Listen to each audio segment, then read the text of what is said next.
12 o'clock on your Thursday afternoon now. Welcome in. It is indeed the halftime show. Tyler Head along with you. Terry Ford, new year, same late arrival. So if you're placing your bets, unless you've made a New Year's resolution to stop making those bets, if you're placing your bets on how late Terry will be, I'm going to give my estimation of somewhere in the neighborhood of 3 to 4 minutes. I'll let you know when he exactly comes in the studio so you can pay off your bets accordingly. Of course, we are reacting all day long to what happened in Orlando on Tuesday with the Cheez-It Citrus Bowl, South Carolina falling to Illinois. Yes, I left off the S that time, so for everybody that's been calling me out on including it, there you go. Carolina falls to the Fighting Illini 21-17 in what can only be described as a disappointment, right? We previewed the game on Monday as well as on Tuesday morning with our pregame show, and one thing we kept harping on was that on paper, South Carolina seemed like the better and more talented team. From a recruiting standpoint, from a talent standpoint, as well as being battle-tested. Because, give Illinois credit, 9-3 in the Big Ten, that's not easy to do. They didn't have the toughest schedule in the world, and when they'd played the Penn States and the Oregons, two teams that were obviously in the college football playoff, they got beaten pretty handily compared to when Carolina played the better teams on its schedule, the Alabamas, Ole Miss notwithstanding, because that game was obviously a bad loss. Clemson, who also made the college football playoff. Carolina stepped up to the task a whole lot better and looked like a pretty solid team. So we were pretty confident, rightfully so, going in that as long as Carolina didn't shoot themselves in the foot, they'd probably be okay down there in the Citrus Bowl in Orlando. And it wasn't shooting themselves in the foot in the way that I envisioned, because when I say that, I think of like turnovers, right? Like you're throwing interceptions on your own 20-yard line, or you're fumbling the ball in negative territory, or those kind of things, just making dumb, careless mistakes. It wasn't really that exactly. It was missing opportunities that really reared its ugly head for South Carolina in what obviously ended up being a low-scoring, grinded-out, old-school defensive kind of game when you think about the fact that you bunked a field goal off the uprights before halftime, you ran a fake from the, 13-yard line that if Kroger puts a little more mustard on that, you have a touchdown, but still, you ran a fake and come up short, and then Lenora Sellers throwing short at the feet of Josh Simon on the final offensive play that South Carolina ran. There is at best, obviously that's 17 points they leave on the field.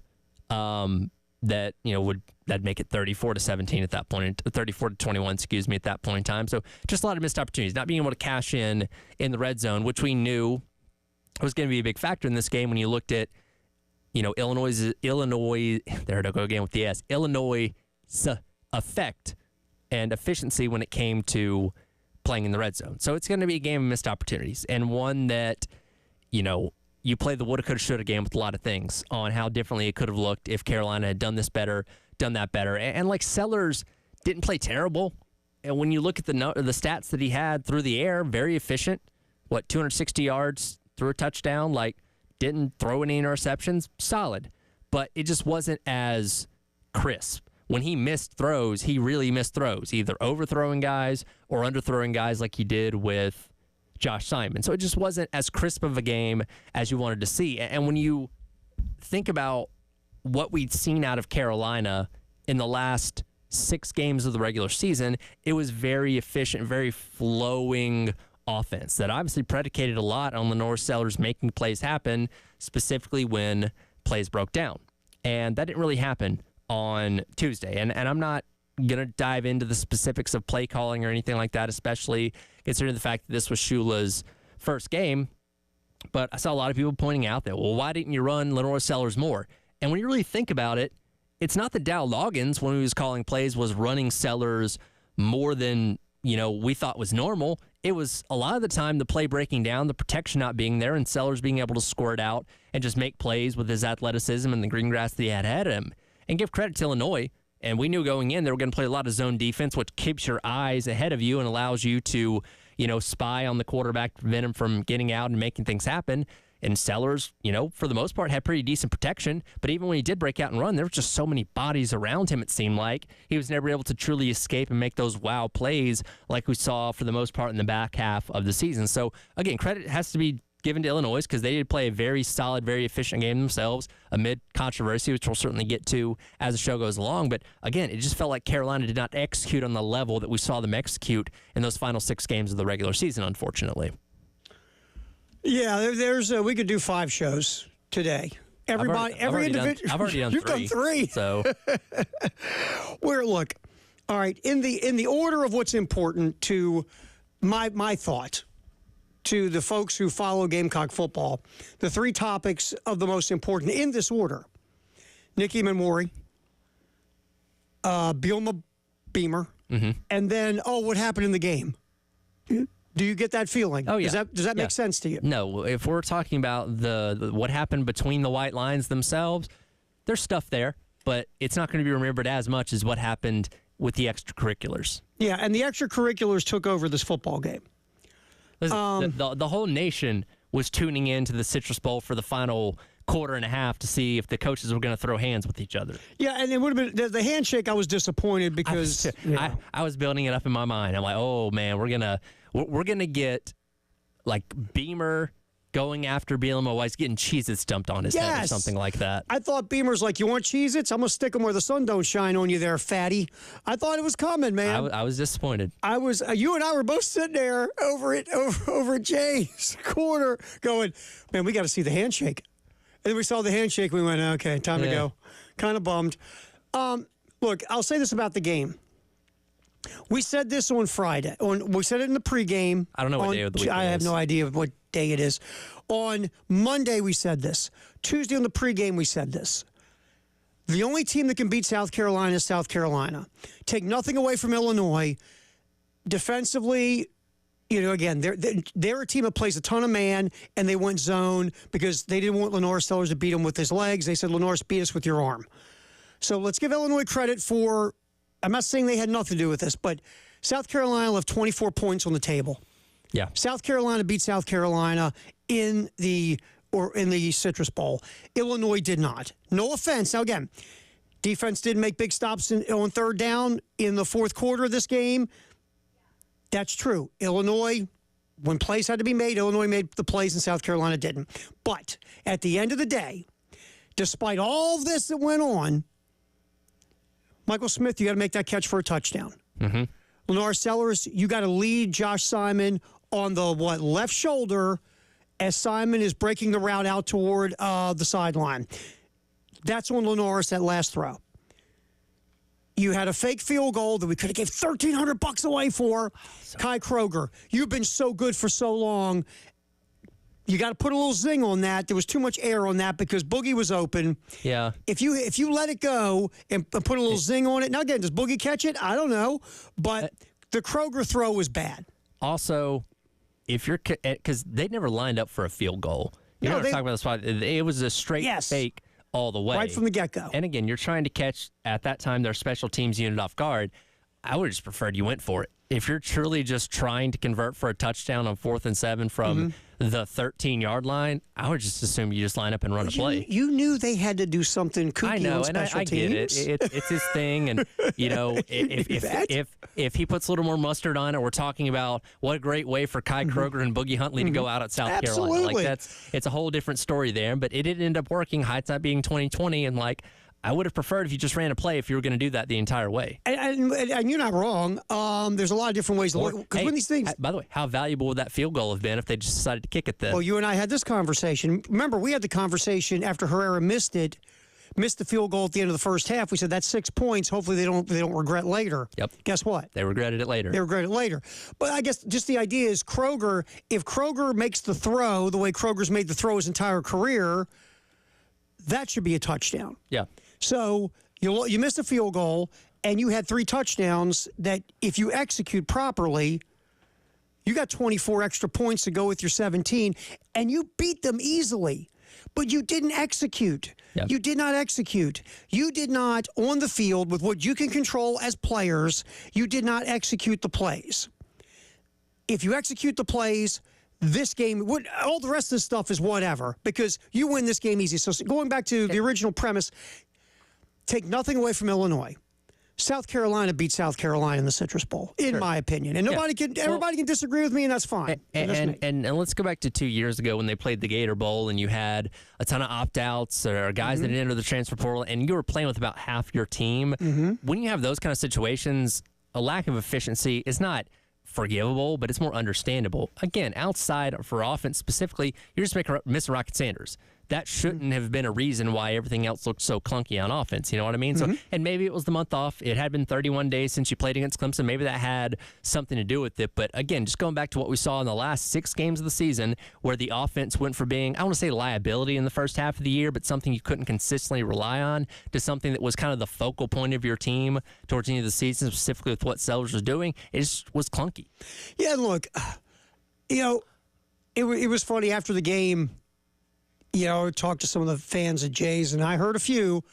What was Shula doing? I get it. When a team only scores 17 points that had been cooking, there's been a big change at OC. There's been a big change at play caller.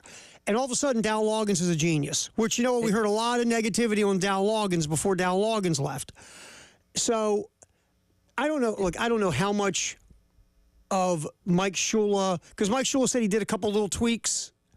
But how much of this can you sit there and say, oh, that Mike Shula? I can't go there. Let me ask you this. If you were a South Carolina fan that was completely in the dark in the past month, you knew nothing that happened off the field, the last thing you knew about Carolina football was beating Clemson in the end of November, would you have known that was a different play caller on Tuesday? Because I wouldn't have. No, that's what I'm saying. To be fair, they're running the same offense. They weren't changing the offense. It was the same thing. Like I said, Mike Shula said, because they were talking about it during the broadcast, there were some tweaks that Shula put in during the month, but that's what every OC and DC puts tweaks in their bowl game preparation. Sure. So I'm not ready to go down that road of Mike Shula, what the bleep. I just think if you execute, you make the catch, you make the throw, you make the other throw, you make a kick, guess what? You win the game. Yeah. And we're not having this talk. And I know we try to sometimes overthink the room, and I get it because I do it too. But to me, I watched it a second time. And by the way, the broadcast crew, anyway. Yeah. Meh. Fortunately, like Georgia Tech guys broadcast. There you go, Roddy Jones. I think that if you make the plays on the field, all the rest of this is whatever. Yeah. And they didn't play well. They didn't play the level they've been playing in the 6-game win streak. Now, you and I talked about this too. That month off, the way they were playing and the momentum this team had might have been the worst thing for them. Oh, yeah. If you played that game December the 7th, I think we're telling a different story today. Yeah. And look, we'll get to the off-the-field stuff because it's the most important thing to a lot of folks. It's the thing you're going to remember from this game. But just focusing on the game, if you make the plays and execute, you win. Yeah. You're the one that you hurt you more than Illinois hurt you. And look, you can't write this off as well. They didn't care. No, they care. No, there was a lot of caring. This was important to both sides. We talked about that ad nauseum over the course of the past month. And again, you just didn't execute when you needed to. And that's what happened to you. You execute, you beat Illinois. It's that simple. All right, we'll jump back. Obviously, the stuff around the game, Nick Emmanwori, Brett Bielema, Shane Beamer, all that stuff. We'll get to it next. It's a halftime show. Terry Ford, Tyler Head. Thanks for hanging out with us. Hey, Happy New Year. We go till 3 on the game.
Halftime show. Terry Ford, Tyler Head, as we kick this baby till 3 here on the game.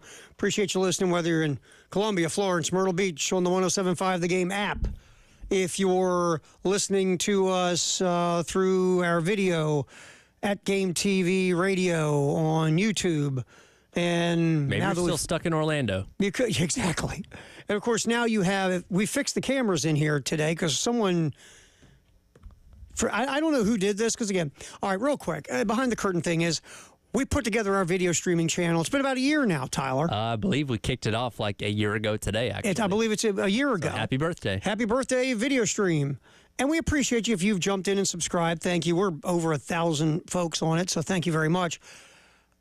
But we noticed, and you said, and you looked at the camera. It's got somebody flipped them around because I felt like I was a mile away from the camera. Yeah, because we do this. We don't have a director of video. We don't have a video content crew like bigger radio markets.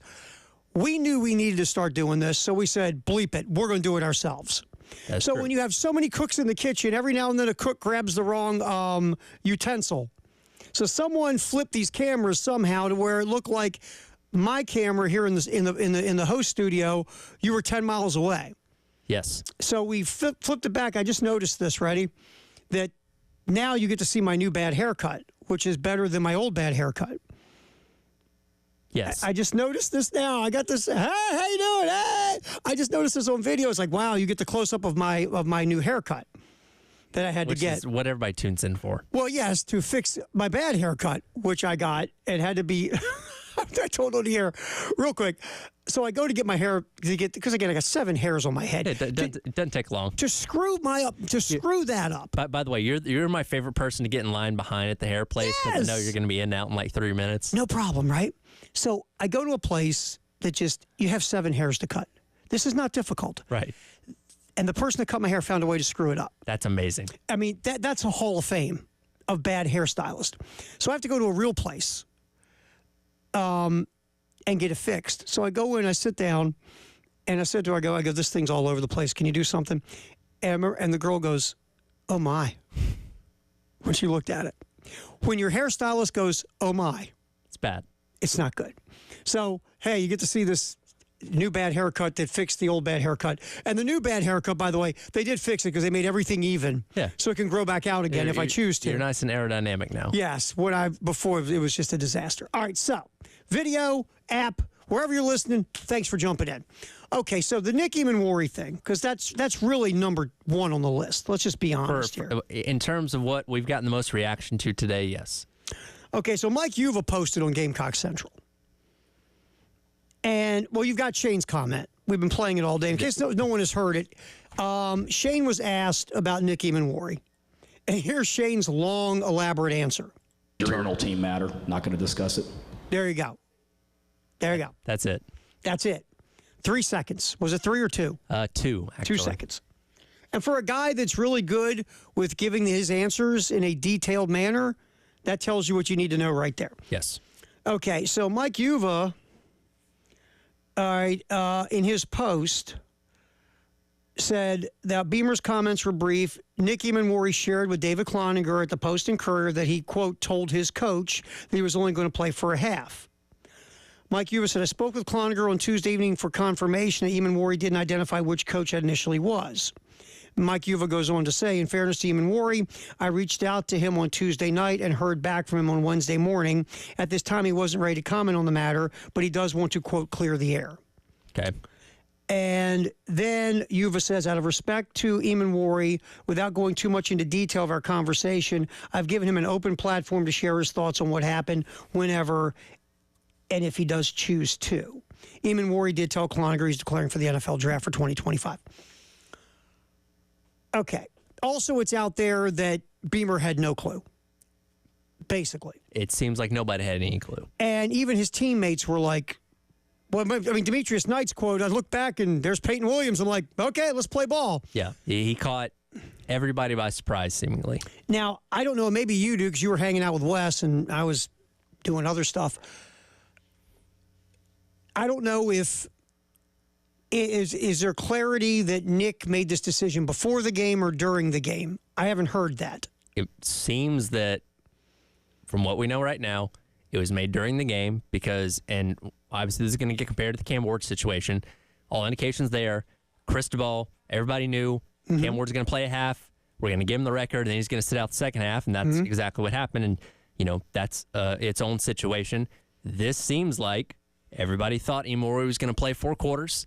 Halfway through the game, for whatever reason, decided he wasn't going to play the second half. And you and I were watching the game together, and we were like, why is Peyton Williams out there? Right, and then we started looking at the secondary. And they were like, wait a minute, has Emori been out this entire second half? Because they didn't really talk about it on the broadcast. No, and that's my thing with that broadcast, real quick. Emori is one of the key cogs in the South Carolina defense. You got spotters helping the broadcast. This isn't a college football playoff game, but it is a Citrus Bowl. Yes.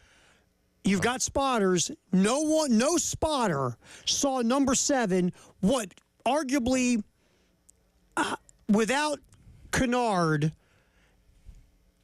he's right there with Knight and Stewart as the key pieces on this defense, right? Yeah. And out of everybody in that game, probably going to get drafted the highest, potentially. And they were talking about him in the first half compared to Derwin James, which, let's slow your roll.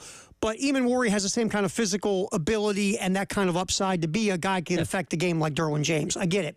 But he's not Derwin James at this point. Derwin James was a beast in college.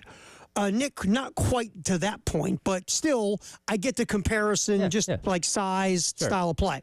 So they were talking about him in the first half. No one didn't see that he wasn't playing in the second half. That's an epic fail on the broadcast team. I guess Clint Kesnick was too distracted by the pool full of Cheez-Its. And JR from JR Sports Brief laying in a pool of Cheez-Its. Our good friend JR. Our buddy JR, who gets much love from Columbia. So much. And then I'm sitting there thinking, and then Quint's like reaching and eating them. I'm like, sir, those are Cheez-Its that have been on someone's butt. Yes, because JR had his butt in the Cheez-Its. And his feet. Hey, there's a new flavor now, butt Cheez-Its. Well, I'll pass. So will I. So anyway, the broadcast didn't catch it. And you and I are sitting here, a couple of goobers, watching the game, and we're like, why is there so much Peyton Williams? And then we started looking at the defensive backfield going, okay, I did see Kilgore. Yep. I did see Fortune. Smith. Do we see, there's DQ. Huh. No Emori. Okay. And then we started doing was it set up that he was only going to play so much? Is he hurt? What the deal? And I think, and we'll get to the Beamer situation in a minute, when you see the high level of emotion of Beamer in the second half of that game, sure that played a part in it because your star defensive player allegedly, based on what we know right now, told you, hey, coach, I know you thought I was playing in the second half of this game. Now I'm not. Yeah, and then if he did tell a coach, was it Torian Gray, his position coach? He said a coach. I told the coach. Which, if you're Torian Gray, I feel like you would relay that to Coach Beamer quickly. And again, goes back to the Ward situation where that was all decided before the game. Everybody knew the deal. Again, I don't love it from the optics of it, but still, they knew before the game what was going to happen. Everyone was on the same page. This didn't happen here, seemingly. No. I'll say this. I guarantee you this won't happen again. I doubt it. And you know why? This will be clear from this point on. And if I'm Shane Beamer, and again, Shane thought he's playing 4 quarters from what we get right now, Shane thought he was playing. Right? I'll say this for the other side. Is it, though? Is this going to be clear going forward? Because let's look at this from the Emori perspective. We can hit that coming up next. Yeah, because again, if Nick during that game decided he was done at halftime, you probably can't shut that door. How can you? You can't. Or do you say, because again, what if a guy comes into the idea, you're not going to, if you have a guy who's going to be a first or second round pick in the NFL draft, are you going to tell him not to play if he wants to? No. Of course not.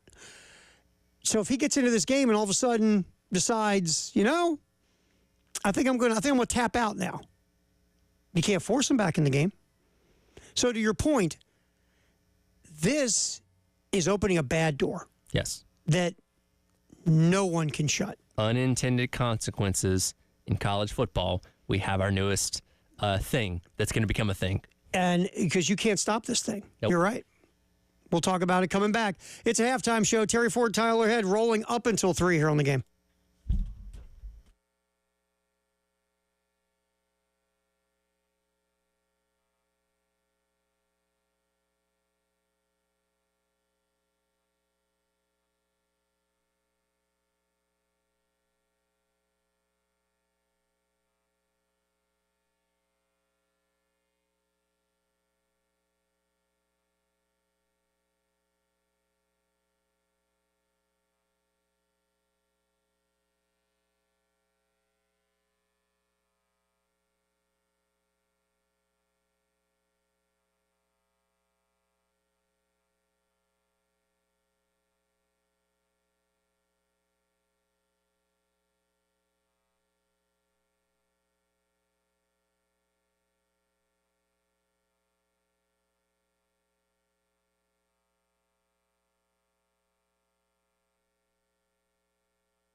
That's Harbor, left side. Lenore Sellers out of the gun. Attaway, right side. First down. And more inside the 30. 25-20. Oscar on the run at the 10. 5. Touchdown, Carolina. Touchdown, Oscar Attaway on a 4th and 1 from the 36-yard line. They get it and more. They go up on Illinois in the Citrus Bowl. Boom! Welcome back in. It is the halftime show. Tyler Head and Terry Ford along with you here. That was one of the few highlights from the game. Oscar Attaway getting the touchdown there to help South Carolina take the lead. Unfortunately, ends up coming up short 21-17 to the Fighting Illini. But as we talked about in the last segment, a lot of the story of this game is what happened off the field, not necessarily what happened on it. Yeah, I mean, and obviously the two big topics are A, Nick Emmanwori, and B, Shane Beamer, Brett Bielema, which I think a cage match would be cool, a little octagon action. I tweeted at Triple H. I said, book it for WrestleMania. Las Vegas, middle of April. Let's go. Now, again, if Bielema corners Beamer, that could be an issue because Bielema probably weighs 3 times more than Shane. Beamer's going to have to resort to some nefarious tactics. Steel chair, brass knuckles in the tights. How about throwing a little something in the eyes? Was it Mr. Fuji that used to do that? Throw the salt in the eyes. Throw the salt in the eyes. Yeah, something like that. Shane's in better shape than Bielema, obviously. Shane's a workout guy.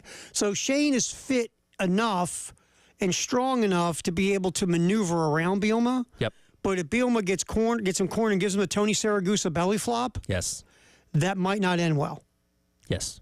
There could be a lot of body parts you have to go find. He's going to have to take out the knees. Yes, absolutely. And if Bielema could get any momentum and then dive on him, yeah, that could be ugly. But Shane, much more fit, better cardio shape. I think if you can move around and make Bielema move a bit, because it looks like I don't think Brett has been on a treadmill in a while. I think that Shane could maneuver that. Just saying. So we'll get into that. All right, so we're going to circle back to Nick Emmanwori because I think you make an excellent point. My point was from the idea of if a guy comes to you before the game saying, I want to play a half, I think Shane's going to be like, you're in or you're out. Yeah. I don't think that would ever happen. Now, again, this situation, though, we feel like from what we've heard, and again, it's not official, nothing's been confirmed, that Emmanwori did not, before this game that we know of, tell anyone that this was his plan. Or Shane Beamer. Right. Did not know this. Let's just say that. That's Shane the indication. That's the indication. And David hit us up on the Game Calculator Love Chevrolet phone lines and actually brought up a really interesting point. He said, do you think you went down there with the indication of I'm going to get the full ball experience and then I'm going to make this decision myself? And, what are they going to do? And I also, to further that point, so the team flies down there on the day after Christmas, December 26th. Pop-Tarts Bowl gets played on December 28th. 3 days before Carolina plays. I don't even know if that idea was in his mind until he sees the Cam Ward situation. Because it's right there in front of him. Because here's the thing. Football is a copycat sport. When one person or one team does something, everybody else starts doing that thing as well. Like with bowl opt-outs. That wasn't really a thing until about 10 years ago. And then you had McCaffrey and those guys like that saying, you know what? I value my career. I'm going to sit out this game. And then it was like, oh, we can do that? Well, I'm going to start doing that. Nobody thought, and I get it, Malik Neighbors did it last year, but didn't get as much fanfare because he wasn't wide a quarterback. receiver, right? Wide receiver. But Cam Ward, a Heisman-esque, Heisman-worthy type of quarterback, sits out a bowl game that his team loses, in large part because he didn't play the second half. It gets a lot of attention. And you're in Orlando, the same city this is happening in. Yep. I almost wonder if Nick Emmanwori thought, I didn't even think about that. Maybe I should do that. Or that gets in his head, right? You get in the back of your skull. Then you start playing, and then you start thinking. Or maybe, look, we don't know because we haven't heard, Nick Emmanwori has not commented yet. He said he wants to clear the air at some point, and we hope he does. Until he does, all we can do is speculate.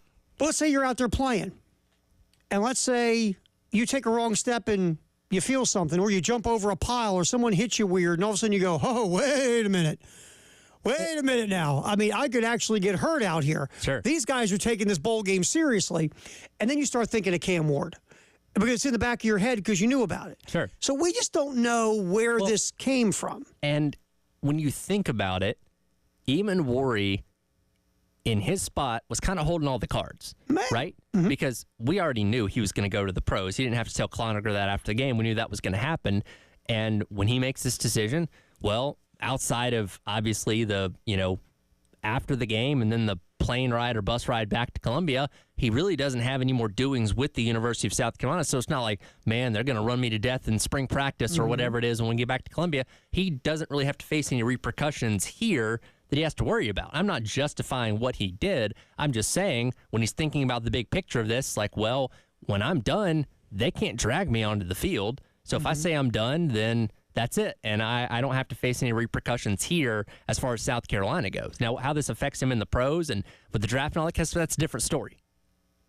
That will be asked in the interview process. Sure. They'll say, so tell us about what happened at the Citrus Bowl. Because, look, if I am a personnel guy in the NFL, I'm not going to say, well, take the guy off the board, our board. No, not at all. And not at all. But I'm going to ask Nick Emmanwori in my interview, so tell us about the process of what happened at the Citrus Bowl when you didn't play in the second half. We've heard stuff.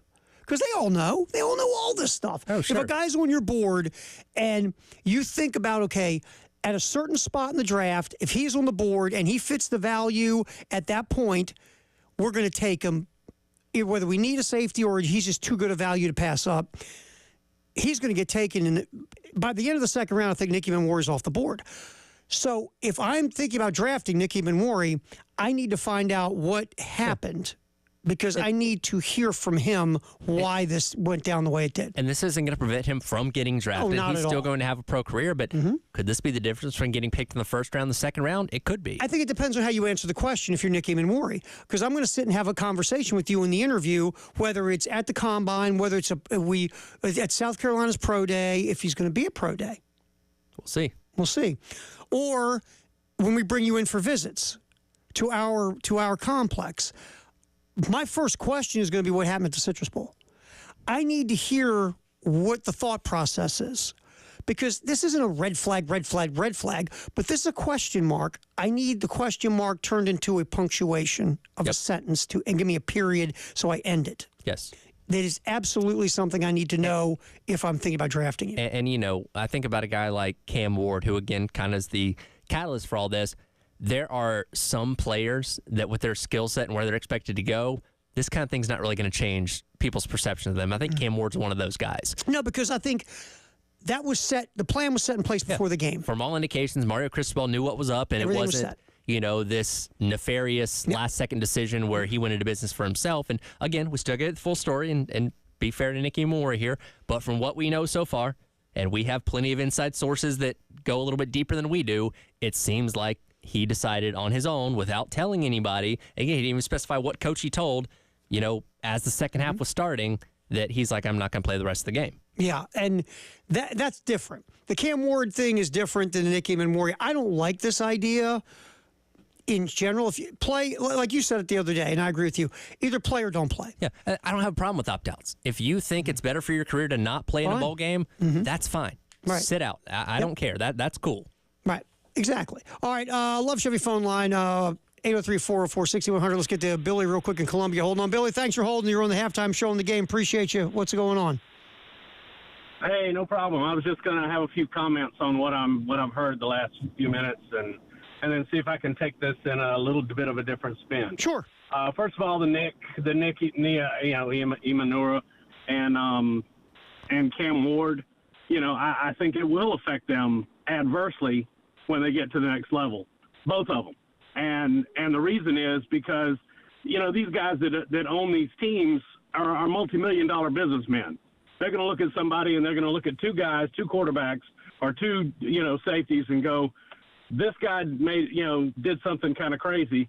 This guy did not. I'm going to pick the guy that did not. And it could. Now, to your point, Billy. To both of them, unfortunately. Hey, Billy, real quick to your point. Unfortunately, that's going to happen. That could.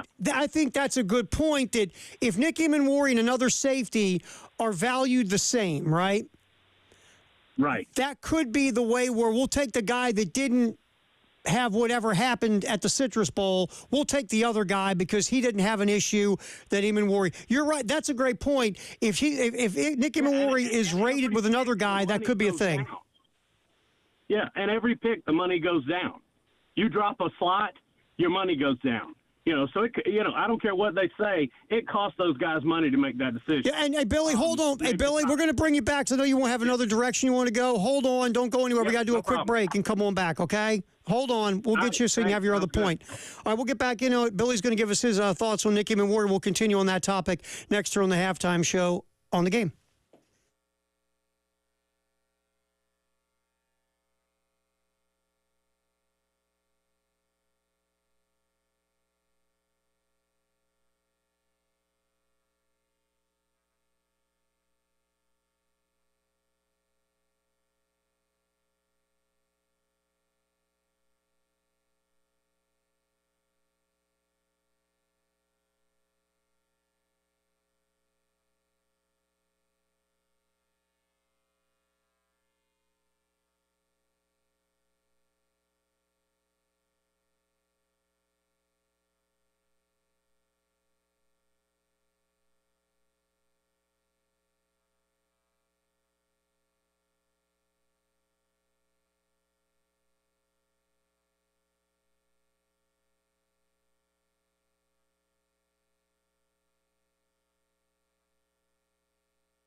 We'll get our Firehouse Up text the hour in a sec. Let's get Billy back in here from Columbia because we want to take this conversation in another direction. We didn't want to cut him off. Billy, thanks for holding through the break. All right, and you want to take this whole thing in another direction. Thanks, man. Well, kind of not really another direction, but a different perspective possibly. I mean, what we're experiencing now in college football is basically NFL Junior. And NFL Junior would incentivize their players with an NIL deal that included a bonus and or performance incentives, and say, hey, you play in the bowl game, you're going to get a $100,000 bonus or whatever. I don't care what it is. But that's what it's going to come down to. These guys are signing contracts, or quote deals, NIL deals that very much resemble NFL contracts. $2.7 million to Lenore Sellers. If I'm whoever signed that deal or whoever made that deal with him, part of that deal is you get a bonus if you play in the bowl game. You get another bonus if you're MVP of the bowl game. And things like that. Incentivize him to do what I say is the right thing. Nick Imanoro, he made a decision. A young kid's going to make a decision like that. He saw Ward do it. He's like, hey, this is a good thing. And I don't think it is. That's just me. But if you incentivize him, if he knows he decides to sit out the second half and he doesn't get his bonus, then he might not make that decision. I hear you, Billy. Thank you so much, and thanks for holding on. I appreciate you listening. We talked about this. Remember, Shane had a comment last week about this whole thing about they're in NIL deals. Some of these NIL deals are including the bowl game. Yeah. And Shane said, we're doing different. If you're just stick around for a bowl game to get your NIL money, no, we'll pay you NIL and you can just go away. That was kind of like the quote, wasn't it? For the most part, that seemed to be what he was trying to say there. So, and look, we're not, unlike in the NFL or other pro sports, we're not privy to all the details of these contracts. We're going off what people tell us, but based on what Coach Beamer said, it sounds like that's not what was baked in to these individual deals at this point in time. But to Billy's point, all these deals moving forward, once they get with the university the major money, part of these deals could be you get X amount of more to play in a bowl game.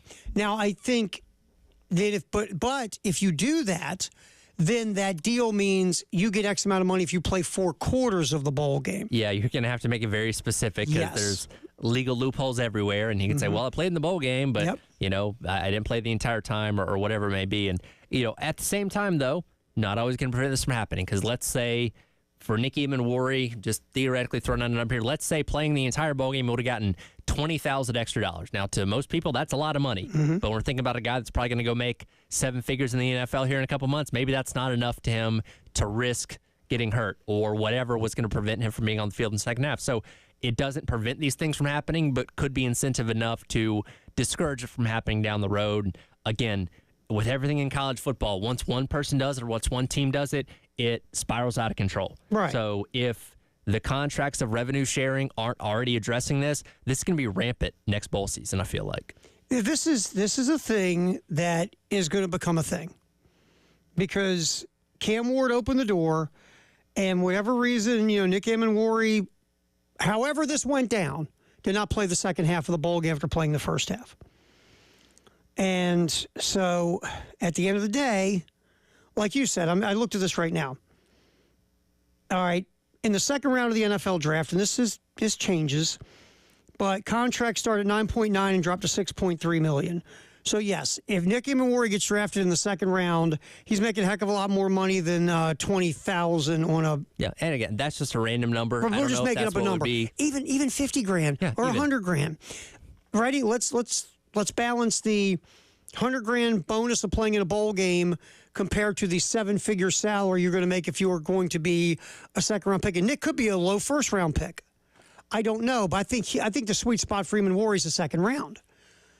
So of course you're going to go. I'm going to go with the millions. Yeah. Thank you. But some guys wouldn't do that because some guys aren't going to get drafted that high. Sure. So it all depends on the player and the situation and the NIL bonus number. Well, and some point you bring up a lot when we talk about Emanwari's NFL prospect, he's going to test out great at the combine. Mm-hmm. So even this conversation we're having now about, hey, this could come back to bite you. If he tests well enough, a lot of teams may just overlook this. Well, look. That's the thing about this. There's 32 teams. There might be a few that go, I don't want to touch this dude after this because I don't know what's in his head. There are going to be some that go, let me talk to him and find out what he says. And there might be a few that say, look, all things being equal, if he's equal with another safety, I'll take the guy that didn't cause drama. Thank you. That could happen. There's 32 teams with 32 different front offices in the NFL who think 32 different ways. That's right. But it only takes one not to care and love you, by the way. True. So, all right, we didn't get to our Firehouse Sub text hour, but we will. We will. Coming up next, as we go football in the 1 o'clock hour, we'll talk about that Bielema Beamer thing, too. We got a lot. We go till 3 on the halftime show here on The Game. Appreciate you hanging.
Halftime show. Terry Ford, Tyler Head, as we kick this baby till 3 here on the game. It's football, and more football in the 1 o'clock hour. Sponsored by Atlantic Windows and Doors here on the game.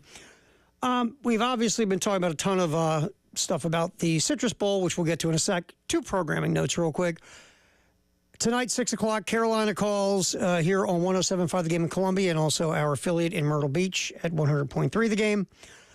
Again, that's Lamont Paris, Derek Scott, tonight at 6. Women's basketball tonight against Missouri on our sister station, 98.5 WOMG.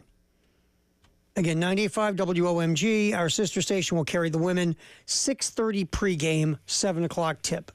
So, no programming notes there. All right, so one more touch on the Eamon Warry thing. And we didn't go to this part yet.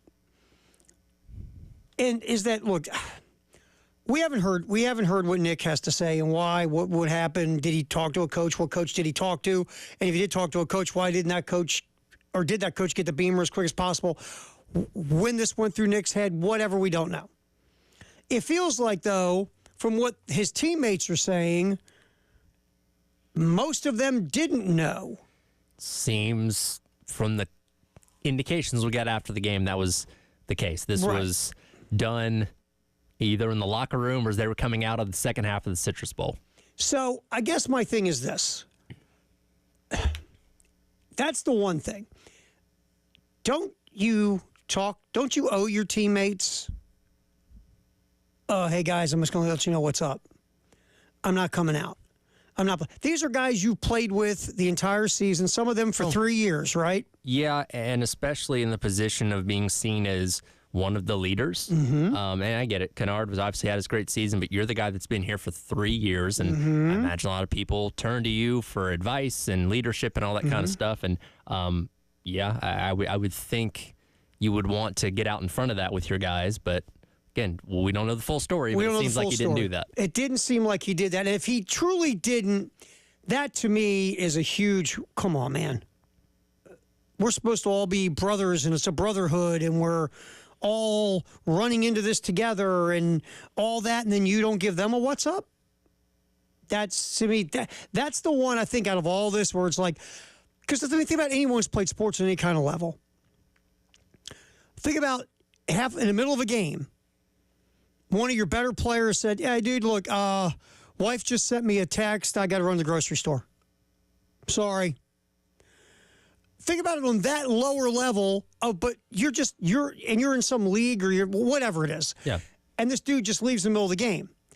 And he just decided to do it. And you're like, well, what's up, Chief? So think about it in that context, because that's kind of what this was. Sure. If he truly didn't tell his teammates, any of them. Here's Demetrius Knight with a very interesting, Demetrius Knight, very interesting quote after the game, talking about did he have any regrets or not playing in the Citrus Bowl. The utmost level of peace right now. Of course, it's tough. It's going to be a tough one to look back at for probably just for tonight. But I told a couple other guys that I can go and tell my kids that I finished. I can go to them and tell them I finished my career. I finished on a strong note. I played all 4 quarters, did what I had to do, and now they have no excuse to finish and start homework or dinner for that matter. So this was an excellent finish for me. Couldn't be happier. I have no regret. Did you hear that little bit in there? That's the thing that stands out to a lot of people, and I believe he was also the one that said he wasn't aware Nick was out there until he turned around and said, "Hey, Peyton Williams is playing. Let's keep going." And I thought it was a very interesting viewpoint of, and again, Demetrius Knight, he's going to get drafted. Where? I don't know. I feel like a 4th-round pick is fair for Knight. I think he showed a lot of stuff that NFL people are going to like. And I think he's moved himself up on draft boards where I see him going in the 4th round. Who knows? Maybe somebody likes him enough to take him in the 3rd round. Yeah. I don't know. But he's going to get drafted. Him coming to Carolina is the perfect marriage for both sides of like, well, here's a guy that had dipped back down to Group of 5, wanted to come back up to the Power 5 level, improve himself, did that and played a huge role on what was a very good defense this year. So, again, worked out great for both sides. Absolutely. That's when the transfer portal works at its best. Demetrius Knight and Kyle Kennard. And Rocket Sanders, for that matter. All right, but Knight saying that, And maybe he didn't mean anything by it. Maybe that wasn't. But again, until we know the full context, we're going to hear something like that and say, what was he trying to tell us? When he goes, I played all 4 quarters. That's very specific. That's very specific. Now, again, we'll find out. Did that connect to anything? Maybe it does, maybe it doesn't.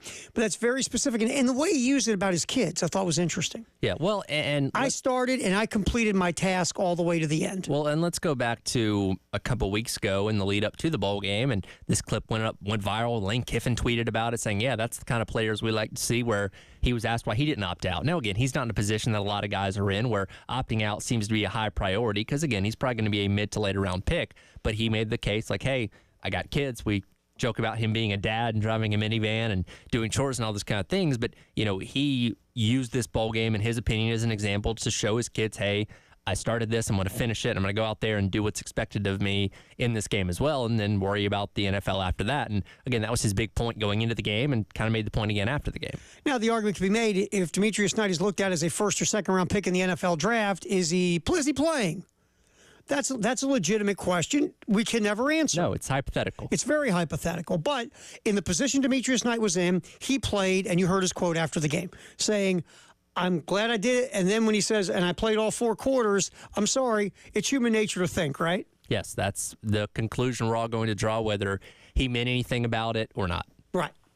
All right, the other big thing, obviously, halftime show Terry Ford, Tyler had here on the game, was the whole Brett Bielema, Shane Beamer thing. Now, you and I are watching, and all of a sudden, Shane goes nuclear. Loses his mind. And we're like, well, he lost his Cheez-Its. And it's like, wow. What's up with that? Then you start to see maybe what's going on with it was, and then they show the video of Bielema, and again where we're at Jay's Corner where we did our viewing party. Again, it's a lot of noise. People are watching the game, they're cheering, they're whatever. It's hard to hear the TV broadcast. Now, when I rewatched it last night, they were more in tune with what was going on. And I think Roddy Jones said he had never seen a coach do that. What Bielema did by coming over and looking at the sideline, or Beamer, the sideline, whatever, and doing the old T-bar thing, which I never thought we'd spend time talking about the T-bar thing, but we are. And we're going to play the cuts here of Bielema and Beamer with both sides of this thing. And then we'll move on to have a conversation about it. Because again, it always depends on what side you're in. And remember, you can take anything and twist it and turn it into a gray area of this or that or the other. And we'll discuss also what Bielema was saying. So we'll start, Tyler, with Shane. And Shane discussing with Bielema coming over to the sideline, making the substitution T-bar thing. And Shane was already aggravated with the substitutions that how Illinois was basically, look, what Illinois was doing wasn't illegal by the letter of the rule. Well, it also depends on who's enforcing the rule. Well, we're going to get to that. We're going to get to that. Because that's the major problem in all this we're going to get to. But Bielema was taking advantage of a rule that was put in place to help defenses, because offenses were taking advantage of defenses, which I find so ironic about this. The teams that do what Brett Bielema's doing, the reason this rule is in place was to help them. And now they've taken advantage of this rule. Yes. So here's Shane talking about Bielema coming over and saying whatever he said on the sideline postgame. It's heated and competitive out there, David, but in all my years of being around football, I've never seen an opposing head coach come over to the opposing team's sideline and basically make a gesture towards the opposing head coach. And I think he was upset about something that we did on the kickoff return in regards to Juju on the throwback to Nick Harbor. But I would say he needs to check the rule book, because that's something that we cleared with the officials before the game. So disappointing. He got a lot of respect for him. He's obviously done this for a long time, but in all my years of coaching, I've never seen that happen, David. An opposed coach come over while his player's hurt and basically have something to say to the opposing head coach. But I got my own team to worry about. We weren't good enough today. And obviously that's David Cloninger who asked the question to Shane Beamer. That's why you heard Shane talking. David, of course, David does great work for the Post and Courier. Always gets the first question in. He does, and when he's not there, it just weirds out everybody. He goes, okay, who's going to ask the question? It throws Shane off. He's like, well, we can't do the press conference Where's Cloninger? So that's Shane talking about Brett Bielema, and Shane hit it. It was about the kickoff. Yep. And here's Brett Bielema discussing his side of the story, the Illinois head coach. The only thing that I did was there's a unwritten philosophy in coaching that when you do this as a college kickoff return guy, what you're doing is you're telling everybody else that it's going to be a fair catch and it's going to be dead in the end zone when the ball lands. The reason we do that, and I first got aware of it, was in the NFL, was kickoff and kickoff return is the highest percentage of injury in the sport. So one of the things that coaches began to do was everybody out of respect started T-barring. I think these guys would tell you everybody does that. I've never seen it any other way. It's not an official. There's nothing illegal. They didn't do anything illegal. But it put us, I think, in a position that we now, the ethic of what that is, got evaporated there, because our kids stop. So when you're a kickoff return unit, right, if I'm running at you and the kickoff return is back there, the guy blocking me, he doesn't know what's going on, so he's going to begin to engage you. And when you see somebody do that before the whistles are blown, you can stop, decelerate, and you don't have these massive collisions. Listen, I love Shane. He's a good person. I know somebody said that he thought I did it at him. I did it at their whole damn sideline. I wasn't going personally at him. I did it at their whole sideline. I just wanted them to understand that I know what just happened. There's nothing illegal. There's nothing wrong. I just have never seen it done in any level of football, college, or pro. That's it.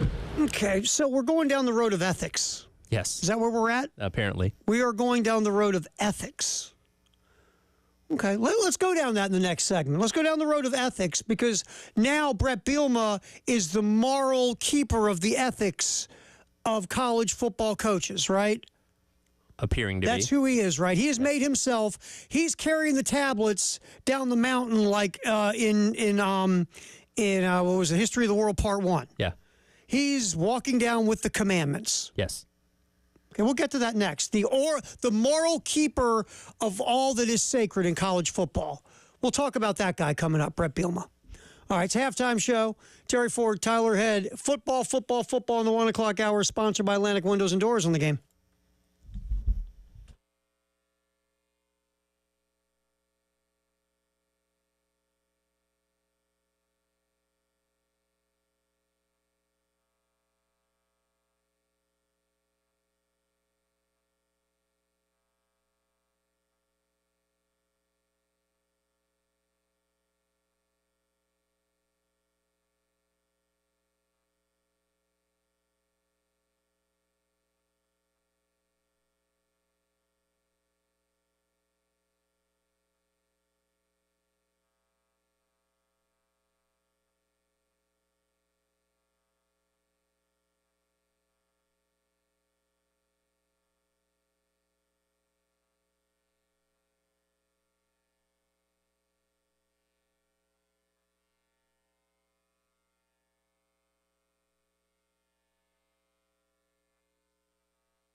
Simon comes in motion right now, back to the left. Pistol formation.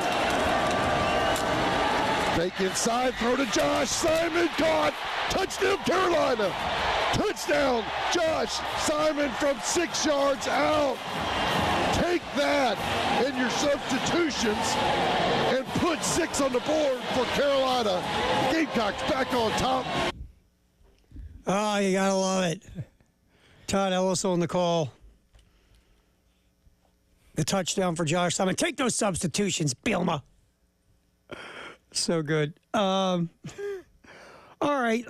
So we played the cut. Shane discussing Brett Bielma and the T-bar sign that Bielma gave was about the kickoff return where Juju McDowell catches the kickoff return, does the T-bar sign, catches the kickoff return, throws it to Nick Harbor, and Harbor takes off. And Bielma was basically upset that there's an unwritten rule that once the T-bar sign goes up, the play's going to be dead, right? If it was so important, there'd be an actual rule against it. I was going to say, is there an actual rule against it? I hate unwritten rules in sports. Like the thing about, if you hit 2 home runs off a pitcher, he's got to bean you the third time up. Like, no, that's stupid. Pitch better. How about you? Yeah, exactly. Yeah. How about, I got a great idea. You hit a guy. How about you go to home plate and your teammates can hit you because you gave up the home run? Yeah, you would think. Why don't we go there? So again, you say unwritten rules to me, you've lost me. Well, unwritten rules are rules to put in that you can twist and turn to your benefit when you need them. Oh, yeah. That's all they are. Yeah. That's it. So Bielma says this is an unwritten rule that coaches have. What do you use? A moral unwritten rule. Sure. Of coaches, once a T-bar sign goes up by a player, the play is dead. But it's not a written rule, right? It's not a written rule. Okay. And Wes brought up the point, I've always understood it, that you're doing that for your own teammates, saying, hey, guys, I'm not going to return this kick, so they can disengage. There's nothing from what I've known to this point that says we have to do this to make sure the other team is safe. Now, that's the first time I ever heard that. But again, this is a guy playing his agenda. And that's fine. It's Brett Bielma, playing his agenda. All right, so the keeper of all that is moral in college football, Brett Bielma. Holier than thou art. Yes, there's an interesting story about almost 20 years ago with our boy Brett Bielma when he was at Wisconsin. So do you remember in 2006 in college football, there was a weird rule they changed for 1 year where the clock would start on kickoffs? Oh, yeah. So, once the kicker touched the ball, the clock would start, and then instead of when the returner got it, and then, the offense isn't actually snapping the ball until about 30 seconds in. Yes. Weird rule. I guess they were trying to shorten the game for whatever reason. That happened for 1 year. So he's coaching Wisconsin at this point in time. They're leading Penn State 10-3. They just scored before halftime. 23 seconds to go. They intentionally went off sides twice on kickoffs to bleed the clock because the clock didn't reset on those penalties. Right. Nobody had the foresight to think about that penalty, I guess. Right. And credit to Brett Bielema for doing it, for thinking outside the box on there. But he forced Penn State to return 3 kicks before halftime on what we've always known to be the most dangerous play. After the game, he said, I didn't necessarily agree with the rule the way that it's written, but I knew the rule and I wanted to maximize it. I have to put my team in a position to have success. So ahead of Penn State's player safety? Yeah, apparently so. Well, I thought player safety was the most important thing to Brett Bielema because he is the God that all is holy and moral. Huh. How about that guy? I remember that, by the way. Yeah. Now that you brought it up, I remember that. I told you this earlier.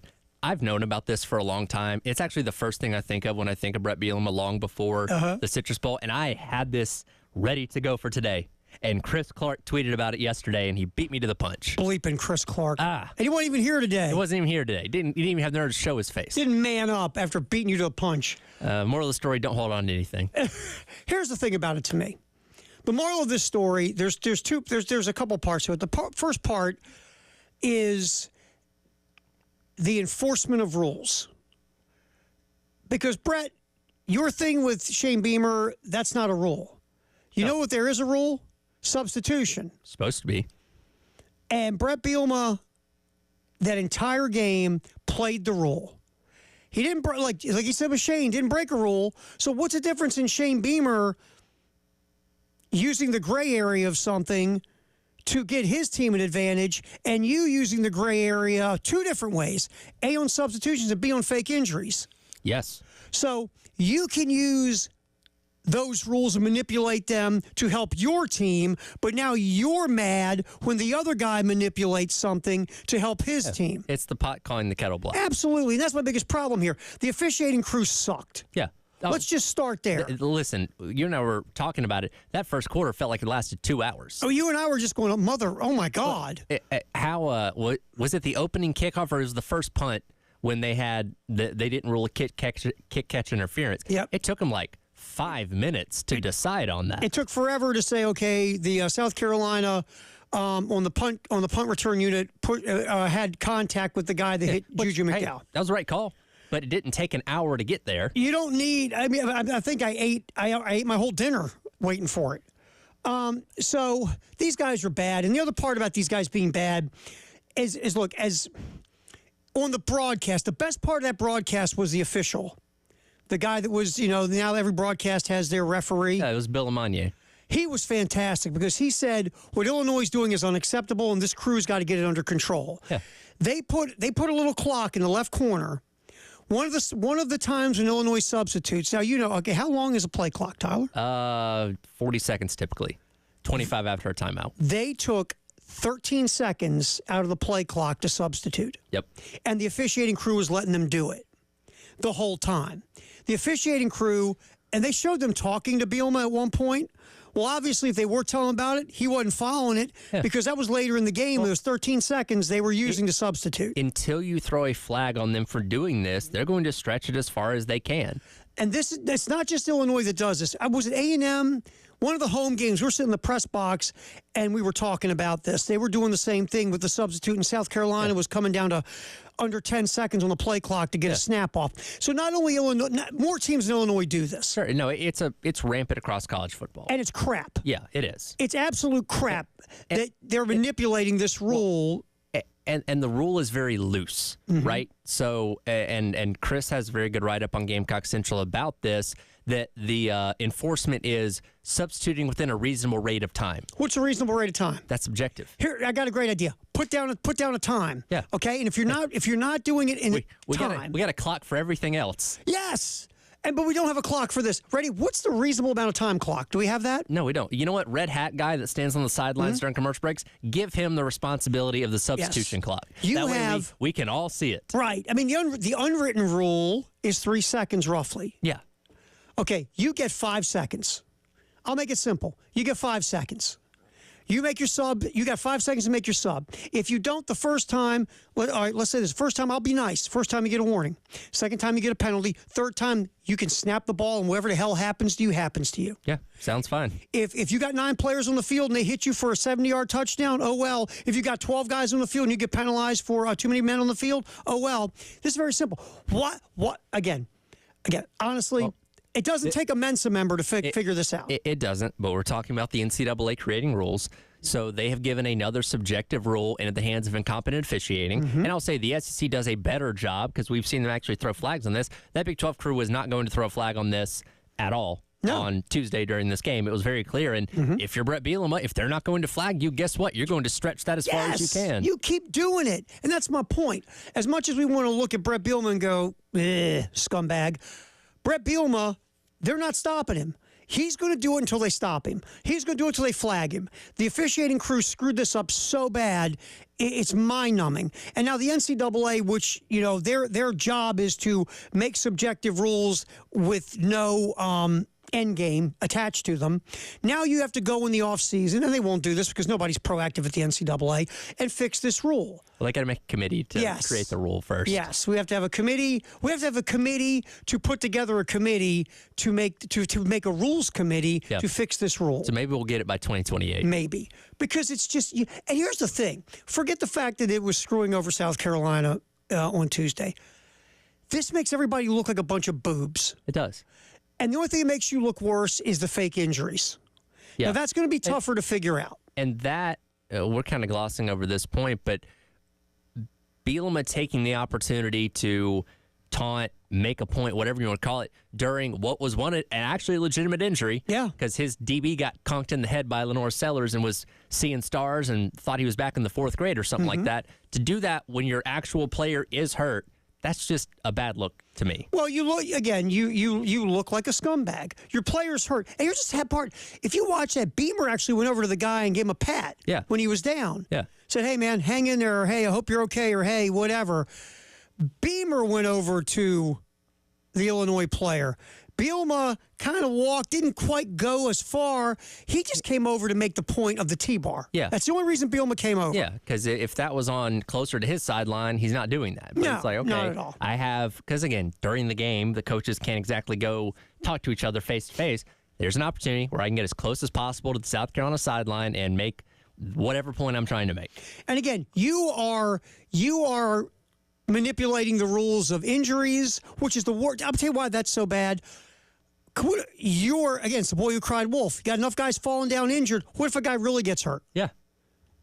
So you're manipulating rules to your advantage, but then you get upset when you feel like South Carolina manipulated the good faith of something that's not even a rule. And let's go back to the Big 12 officiating crew. Could have been an unsportsmanlike conduct. Could have at least been a sideline warning, but nothing happened. Nothing. Nothing. So this is all because officiating stunk. Yes. Let's just go there. And the injury thing, the fake injury thing, I don't know. Maybe you give, and look, I'm just spitballing. Maybe you give teams X amount, like 3 injuries a half. Yeah. But after that, you start getting charged your timeouts. Maybe that's slow. Or you make a guy sit out a couple of series or a few minutes or whatever. You got to do something about this. Well, now, again, we got to make the NCAA make a rule. Just 2 committees. I'm not holding my breath for. Now we got 2 committees.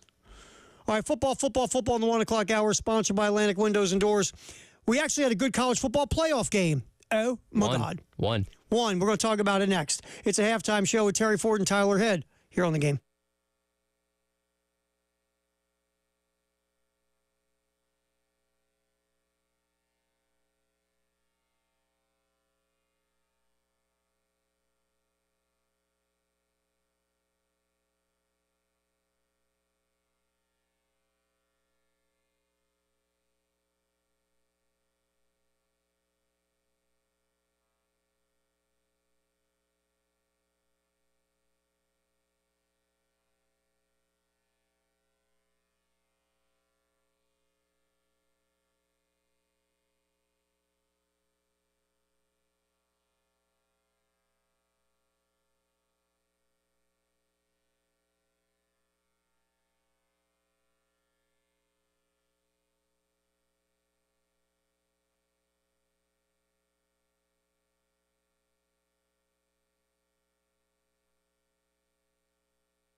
Quinn Ewers trying to audible. To stay alive. Can they hook him? Touchdown, Matthew Golden.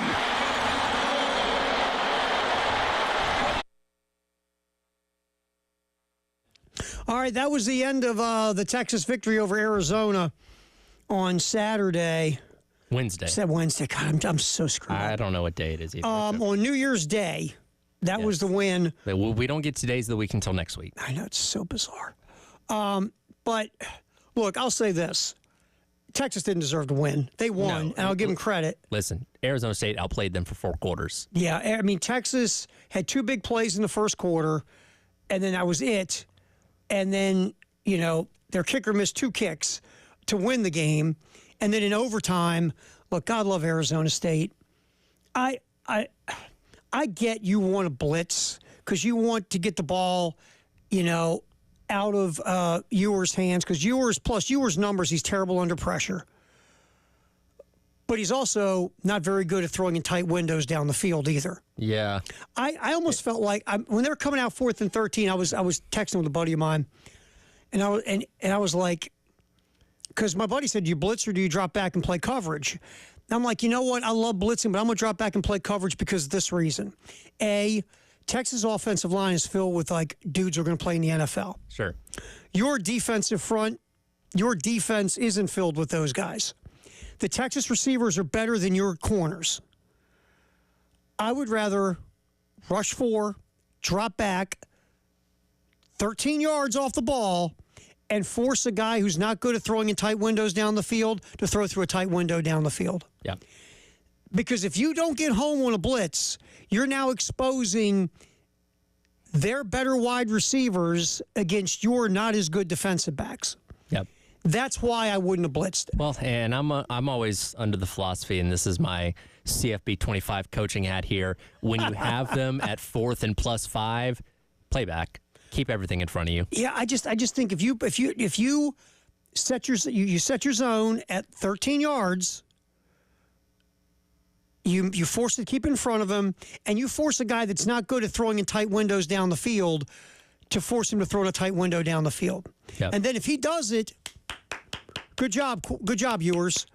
But in this case, you put your DBs in a bad position on a 4th and 13 because their receivers, Texas receivers, are better than the Arizona State defensive backs. Yeah, and that was obviously because Texas got the ball second in the first overtime, scored the touchdown, tied it at, 31, and then scored immediately to start scored then to start the second overtime too. You kind of felt like, and especially getting the 2-point conversion, all right, they're probably going to win this game because that was the first semblance of anything they'd done offensively. Yeah. Really, like since the first quarter. Right. I mean, you had them dead to rights at 4th and 13. You win the game. Dead to rights. You had them. And again, play back, force Ewers to make a throw that he typically struggles to make. And because look, I get it. We want to get after him, get the ball out of his hands quick. But if you don't get home, and against a really good offensive line, you might not get home. And then you're exposing your corners and safeties and slot DBs to the better receivers. And you saw what happened. Yeah. I felt so bad for them because I did want to see them win. I felt so bad because they killed themselves to put themselves in a position to win that football game. Yeah. And I will go back to this too. That was helmet to helmet. And in the letter of the rules, in the stupid rule book, that was helmet to helmet on a defenseless receiver. Now, do I like these rules? No. But if the rules are in place and you see something that's by the letter of the rule, then it's got to be called. Let me ask you this. So when they called New York, do you think Greg Sankey picked up the phone? He may have been monitoring the phone lines.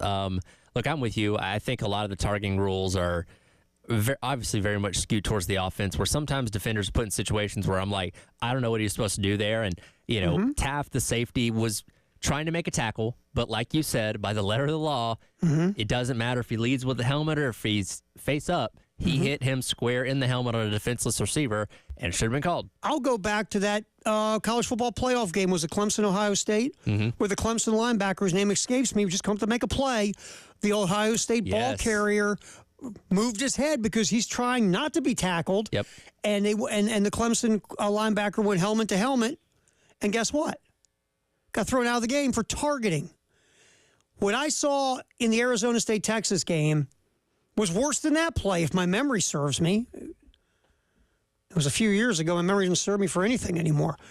But that was by the letter of the rule, and I read the rule yesterday. I read the rule. And by the letter of the rule, that is helmet-to-helmet contact on a defenseless receiver. And I'm going to go tinfoil helmet guy, which I never do. Let's flip it around real quick.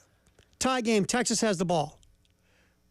Texas receiver goes across the middle. Same play, Arizona State DB comes up and it goes helmet-to-helmet like that.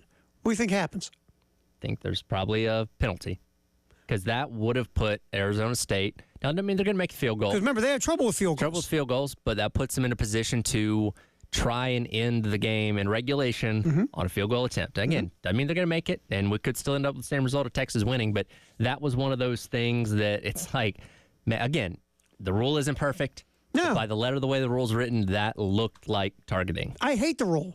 Let's get that out of the way now. I hate the rule. Do I think defenders should learn how to tackle correctly and not lead with their head or try to be a human torpedo?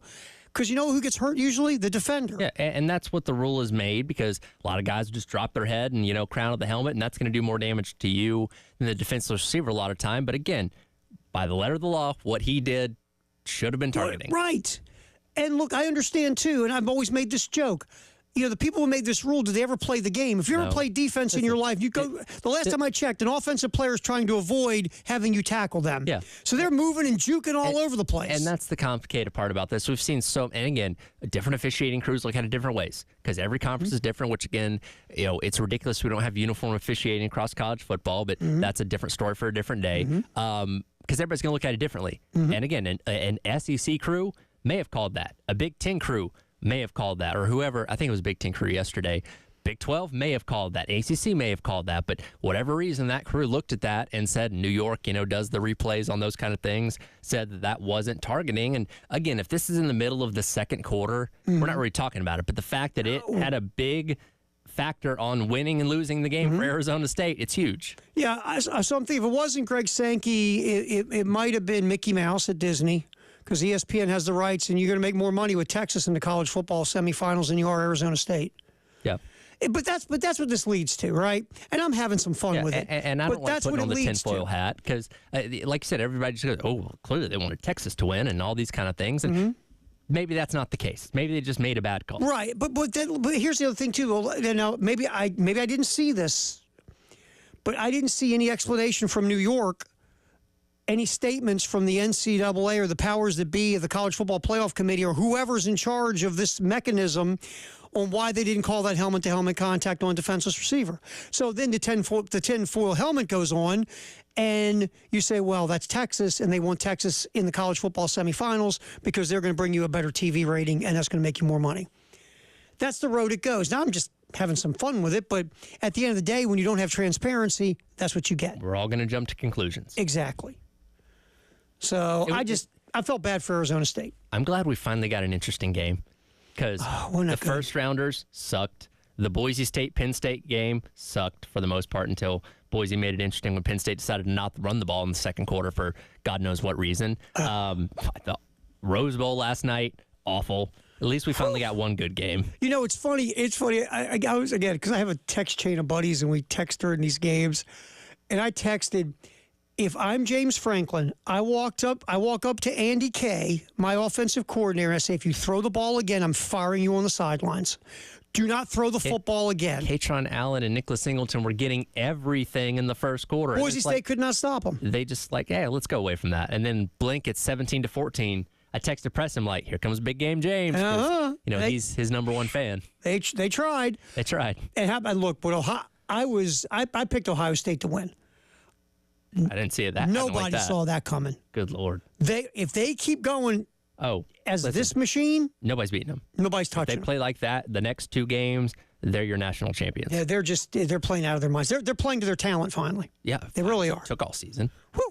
All right, Firehouse Sub Text Hour. We'll get 2 because we missed last hour. That's coming up next. 803-404-6100. Halftime show. Terry Ford and Tyler Head here on the game.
All right, time to grab a couple of texts off the Firehouse Sub text line, 803-404-6100.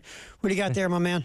Nameless texter says, Brett Bielema is a hypocrite. Doesn't like Shane bending the rules, but it's okay for him to do it with substitutions. Maybe that's why he was run out of Wisconsin and Arkansas. Listen, there's a reason some coaches make the transition into politics after they're done coaching. It's a pretty smooth transition because both jobs are very good at, it's okay if I do it, but not if you do it. Oh, absolutely. I mean, we've seen, isn't it Tommy Tuberville? Tommy who's now Tuberville's a senator in the state of Alabama. It's always interesting whenever, Steve Largent, the former wide receiver for the Seahawks, was in Congress for a bit. There's been other former athletes and coaches who have ended up as politicians. I always find it interesting when these folks get voted into office, because, again, like I wasn't living in these places where these guys get voted in. I wonder, do they get voted in because of their wonderful platform? Or just because, didn't he play for the Seahawks? Yeah, I'm going to vote for that guy. I love the way he caught those slants. I think it's kind of impressive that Tommy Tuberville coached at Auburn and still got voted in Alabama. That is. That's something. Think about it. You think about that. Because you're already losing half the vote there. Right. You would think. I always find it interesting. Like, who was in Congress? And you're a little too young for this one. There was a show called The Love Boat years ago. I'm familiar. The guy that played Gopher on The Love Boat, a guy named Fred Grandy, was a congressman. And I'm like, I don't know anything about his politics, but I know that the guy that played Gopher on The Love Boat is now in Congress. What does that say about our electoral process? I don't know. Maybe he was a great congressman. I got no idea. But anyway. All right. So, excellent text. You got one more? Yeah. Nameless Texter says, I'm wondering why Shane Beamer didn't do the same thing as Bielema when it came to letting players lay down to fill and using up time on the clock. Yeah. You can start doing that too and go, you want to do it? We can do it too. I get you. I guess you get to the point where you hope, well, they're going to get penalized for this at some point, right? Mm-hmm. Didn't happen. Well, I remember that Ole Miss Tennessee game where, remember when everybody's throwing stuff at Kiffin? Yeah.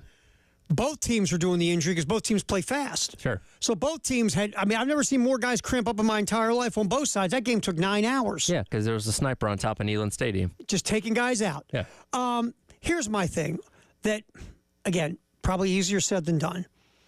And I'm sure there's reasons why they didn't do it. But I'm South Carolina. Oh, you want to start faking injuries? I'm running tempo with no subs. Because that's what Tennessee does. Sure. And you can't substitute on Tennessee because they run tempo without subbing. So you're stuck with your base defense on the field. Yeah. It's one of the nuances of the Tennessee offense. Well, and I've seen a lot of people bring up as well, why didn't South Carolina just keep running tempo? Well, to a degree, you don't want to let the other team dictate what you're doing. If you have a game plan on how you want to run your offense, even though they're taking advantage of this rule, you can't let them change what philosophically you've been trying to do. I just wonder, because South Carolina occasionally does it, I just wonder if, they're not comfortable going full-blown tempo. Right. Or 2, they just don't trust this offense in the stage it's in to go tempo. Or 3, the type of offense they run, they don't think it would be efficient or productive to go tempo. Because my thought was, okay, if you're going to start faking injuries, good, I'll take that out. I'm not going to sub. I'm going to run tempo with no subs. What are you going to do now? Nah. Yeah. But I guarantee you they would give us 5 reasons why they didn't do it, and that's fine. Yeah. They're the ones coaching it. We just on the surface look up and go, how do you counter that? Yeah. You counter that by running tempo with no subs. To a degree, you don't want to let the tail wag the dog. I just think when the tail's wagging the dog and it's screwing you over, maybe you might want to do something to change it up. But I'm sure they would tell us why that didn't come into play. But anyway, at the end of the day, going back to this football game, South Carolina beat South Carolina. You left 24 points on the table, or if you want to drop it down, 13 points on the table, whatever you want to add up to, you left points on the table. And if you catch a touchdown pass, if you make a better throw, whether it's Lenore Sellers or Kai Kroger, you catch a touchdown pass, Michael Smith, you don't miss a field goal, Alex Herrera. Even if you hit 2 of those, Tyler, you win the game. Yeah, no, there were plenty of opportunities for South Carolina to win despite all the other theatrics that went on this game. It just, again, like we said at the top of the show, it came down to not executing when he needed to. Yeah, if you execute and make plays, you win this football game. And like we talked about before the bowl game, on the pregame show or the show on Monday, South Carolina is going to be the one to beat South Carolina, and they did. Yeah. But bottom line, they beat themselves. But at the end of the day, you still won 9 games. You had a very successful season. The Citrus Bowl doesn't make or break you. You've got a really nice young quarterback with a ton of upside and potential that you saw him grow and grow as the season went along. You've got some interesting pieces on both sides of the ball. And you laid a really good foundation to hopefully you'll move forward and you can get in one of these college football playoff games really soon. We'll see. It's a good year, man. It was a good year. What's trending at 2, coming up here on the halftime show on the game.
Halftime show, Terry Ford, Tyler Head here on The Game. What's Trending at 2, sponsored by Traditions Fine Jewelry and Gamecocks Traditions. Obviously, what's trending is the Citrus Bowl and all the drama around the Citrus Bowl. We talked about, the game itself. Again, we talked about missed opportunities for South Carolina and really, the Gamecocks beat the Gamecocks more than Illinois did. Look, did the Illini do things defensively? A team that plays a lot of man. Did they play a ton of zone and try to keep everything in front of them and take away Lenore Sellers affecting the game with his legs? Yes. Was that a good move by Illinois? Sure. The Illini's wide receivers made some plays on some 50-50 balls that typically their receivers haven't made all year. Give them credit. I thought Luke Altmaier had some very good passes under pressure because they actually did a pretty good job to keep pressure on him, something we haven't really talked about today. That despite missing Kennard, they still kept Altmaier under pressure a lot of the game. Yeah, he threw the one interception to Jalen Kilgore, but, man, he put some touch on some of those passes, got him into tight windows, and I thought did a pretty solid job. Altmaier this is a very interesting stat, two-way stat. Altmaier was pressured on 41% of his dropbacks. But, two, Altmaier, when clean in the pocket, got rid of the ball 2.14 seconds. And overall in the game, got the ball out of his hands at 2.5 seconds. So Illinois was also getting rid of the ball quick to try to stay away from South Carolina's defensive pass rush pressure. So we'll give Illinois credit for the things they did do because they did some things well. You don't win a game without doing some things well. But for the most part, South Carolina beat South Carolina. Defensively, you had Illinois in some third down spots where you just couldn't get them off the field. The Illini, I think, going into the half had like 140 total yards. But you missed a field goal. You missed a fake field goal opportunity with a guy open. You had Michael Smith, the tight end. Again, not an easy catch, but a ball you should catch. The ball hit you in the hands in the back of the end zone. You got to reach up and make that play, help out your quarterback, make a catch. And then we talked about Lenore Sellers on that throw on 4th and 7 on South Carolina's final drive. Josh Simon's open. You throw the ball to the left outside shoulder. It's a touchdown. You take the lead. But it wasn't an accurate throw. It was into the ground, and Simon tried to turn and get his hands on it, but it just that was on Sellers. But with all that being said, a 9-win season's great. We were sitting around here trying to figure out South Carolina's going to get 6 W's this year. They won 9 games.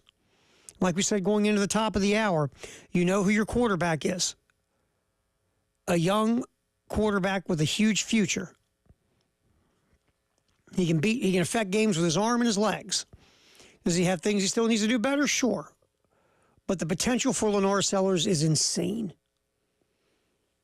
It's insane. Nick Harbor is starting to look like a wide receiver.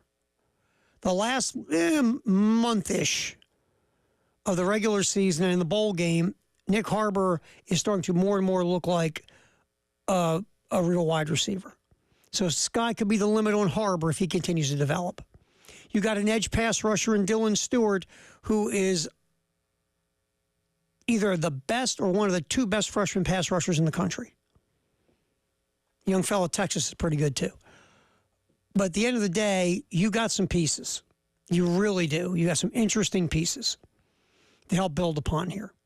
You got some other young guys in the program you hope can grow and develop. You're going to hit the portal, obviously, help yourself out to fill some gaps because you had the second most seniors in America. But I get that bowl game was frustrating. Totally understand. I do. But if you take a step back, that was not your football team. Just like Illinois was missing their number 1 wide receiver. South Carolina was missing their starting running back and one of the best edge pass rushers in the country. Did it affect the game? Sure it did. You're better with Kyle Kennard and Rocket Sanders, just like Illinois is better with Pat Bryant. So that wasn't your team, the team that won 6 in a row. That's what happens in the way college football is today. So try not to let the stink of New Year's Eve get into your head and forget the big picture, which was a 9-win football team that was in the conversation for the college football playoff. All right, what's trending at 2, sponsored by Traditions Fine Jewelry and Gamecock Traditions. We're going to go back real quick because we want to give you the clear thought process on a couple things when it comes to Shane Beamer and Brett Bielema. We're going to fire up Shane explaining that throwback on the kickoff that upset Bielema so much, and also Shane's thoughts on these late substitutions that Illinois was doing. And by the way, you knew what you just knew. I mean, the gamesmanship. You didn't take a genius to see what Illinois was doing.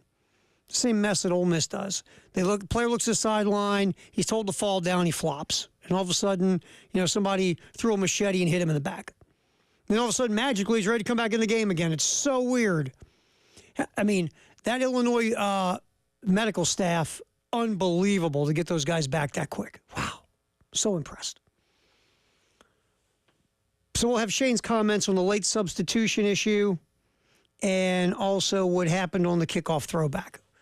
So we'll have that coming up here on What's Trending at 2 here in just a little bit as well. Give you an idea. And obviously, we've discussed the Nick Emmanwori situation. Nick Emmanwori hasn't talked. We just feel like what we've learned or heard or surmised is that Shane Beamer had no clue what was going on. Emmanwori, according to sources, said he did tell a coach that he wasn't playing in the second half. When did he tell that coach? What coach did he tell? How quick did that coach relay that information? We don't know. Why did Nick tell his head coach? I don't know. When did Nick come up with the idea? Who knows? We're waiting for Nick Emmanwori to speak on his side of it. But we've also had conversation about that. And, and Tyler brought up a really good point that this you can't police. You can't.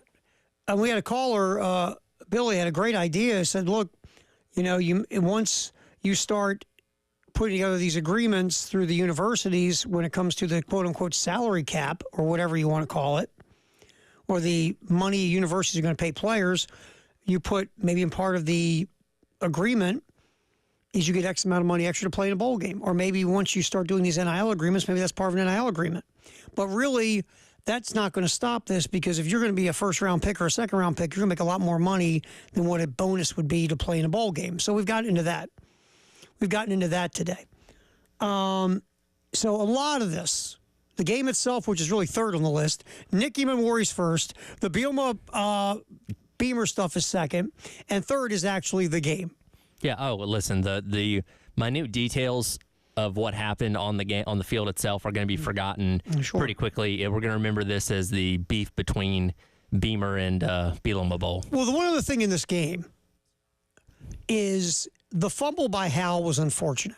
Yes. And I like Jawaan Howell. And you saw in that game, he's got something. I want to see more of him. He's got a little something. When you and look, there's no offense to Oscar Adaway. He had a nice 36-yard touchdown.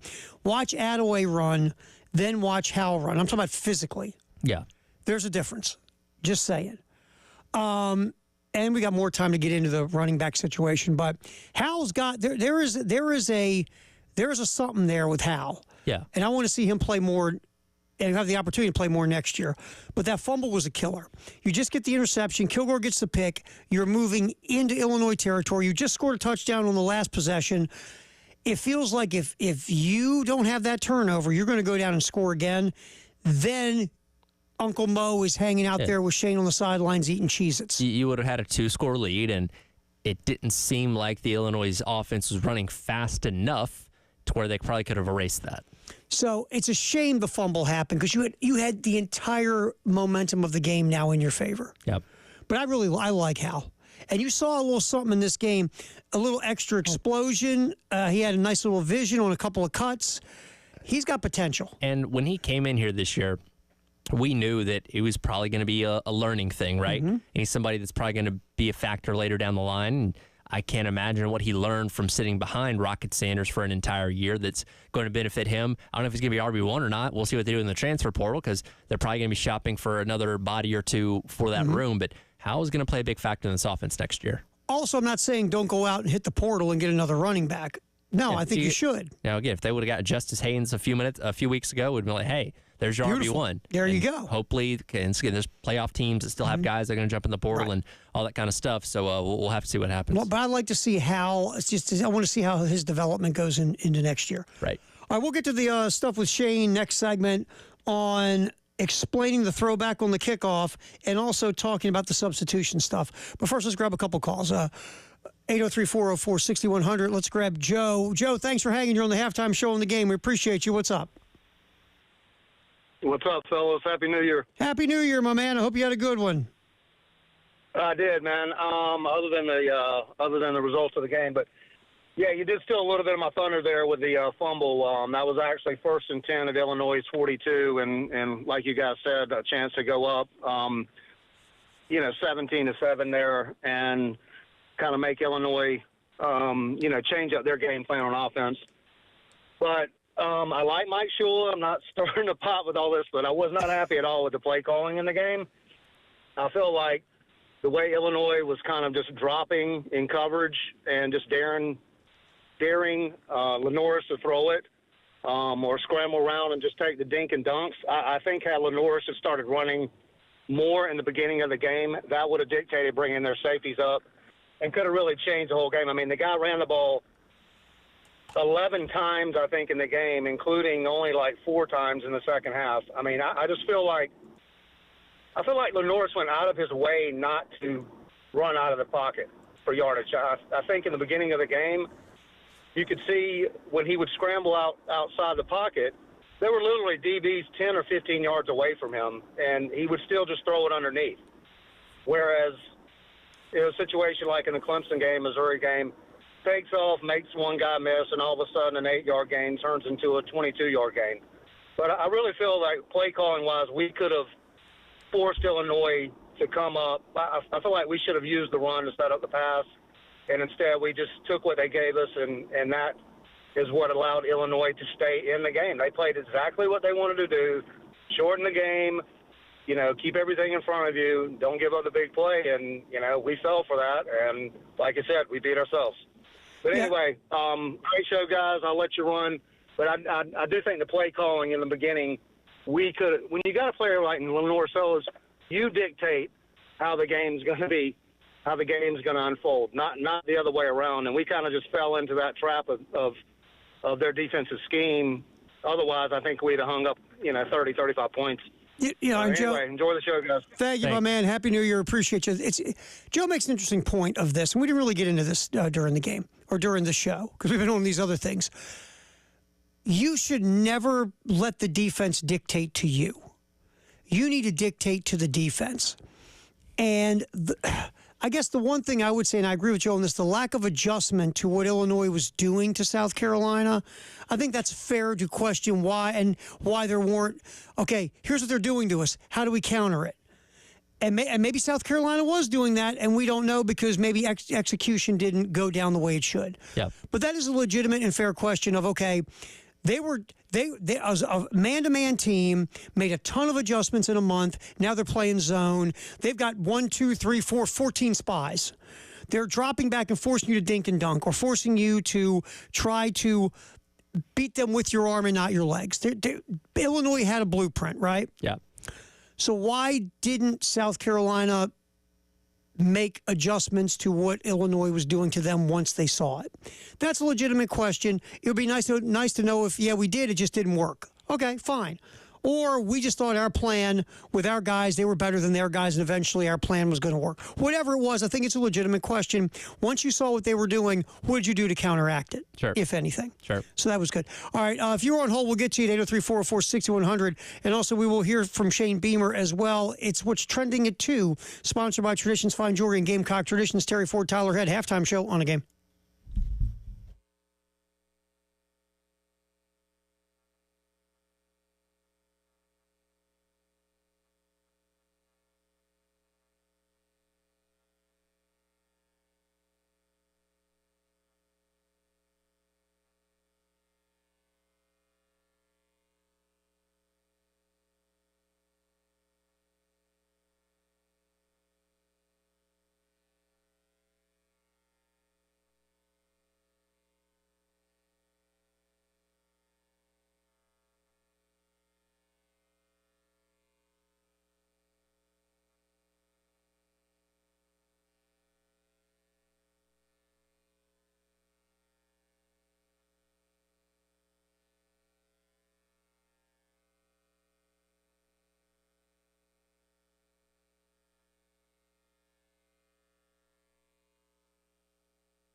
All right, what's trending at 2 here on the game? Sponsored by Gamecock Traditions and Traditions Fine Jewelry. Terry Ford, appreciate you hanging around with us.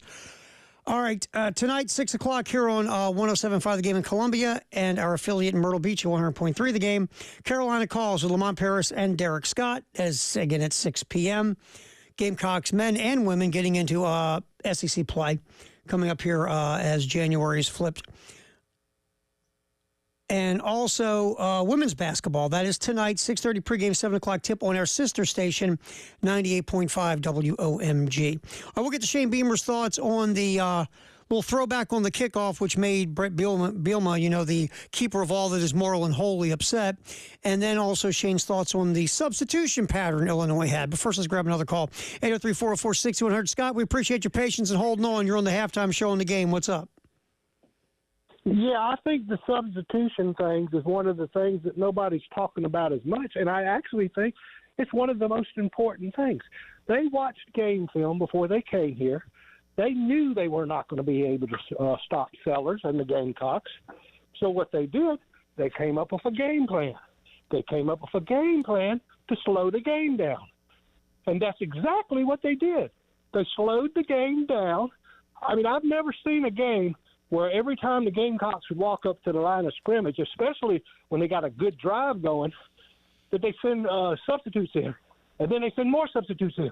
And then they send some more substitutes in. And the referee's standing there holding the ball and won't let the Gamecocks continue to play. So it's making the game longer. It's changing the game.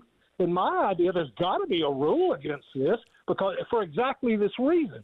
The guy knows he can't stop the Gamecocks offense, so he's going to slow them down or get them out of rhythm. And I guarantee you that was his intention when he came into the game. And by the referees not doing – I mean, they talked to him a couple times, but they never did enforce it. Nope. It just broke our rhythm all up. It slowed the game down. And like I said, what if we wanted to do a hurry-up offense? Well, How could we have done a hurry-up offense if the referee was going to stand there and hold the ball until they substituted 2, 3, 4 times between each play? Now, and Scott, we appreciate it. And no, you're not wrong. That was part of throwing the rhythm off of the South Carolina offense. And you are right, and we discussed it earlier, that the referees should have done something about it, and they didn't. And by rule, they should have done something about it. But what you can do, you brought up the hurry-up offense. If you run a hurry-up offense and do not substitute, then the defense can't substitute either. And that keeps the defense from being able to pull all the substituting mumbo-jumbo that Illinois did. But I'll be honest with you, Tyler, I've never seen it to that extent where you're running guys on, running guys off, running guys on, running guys off.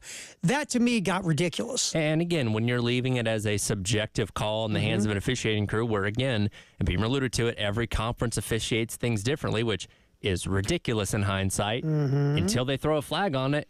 And look, you can get mad at Bielema all you want. I understand what he was trying to do. You're going to stretch as far as you can, see how far you can get away with it. Absolutely, and that's what they did. And because the officiating stunk, they continued to do it and get away with it. I mean, and Roddy Jones did say one thing I thought was interesting. He's like, when teams are typically substituting, they're substituting pass rushers or defensive backs. Yeah. Not interior defensive linemen. Well, and when you have defensive linemen, you can use the, they're not that fast excuse, which is what a lot of them like do. Like, he can only move so fast. He can't move, but he can't get off the field really quick. So, Scott, you're right on 2 counts. A, they used it to screw with the rhythm of the offense and the momentum of the offense. And 2, they were doing it because the officiating crew let them do it. And that's, look, coaches will skate rules all day long if you let them. And that's what happened. All right. Shane Beamer, real quick, talk about a couple things in the media. Let's get to this, Tyler, real fast. Shane, first of all, discussing the throwback on the kickoff where Juju McDowell did the T-bar, caught the kickoff, and then threw it to Nick Harbor, and Harbor took off and got to about the 25-yard line. And then Brett Bielema, he explained that he was so upset because the T-bar is supposed to be the universal unwritten rule of the play's dead. It's not a rule.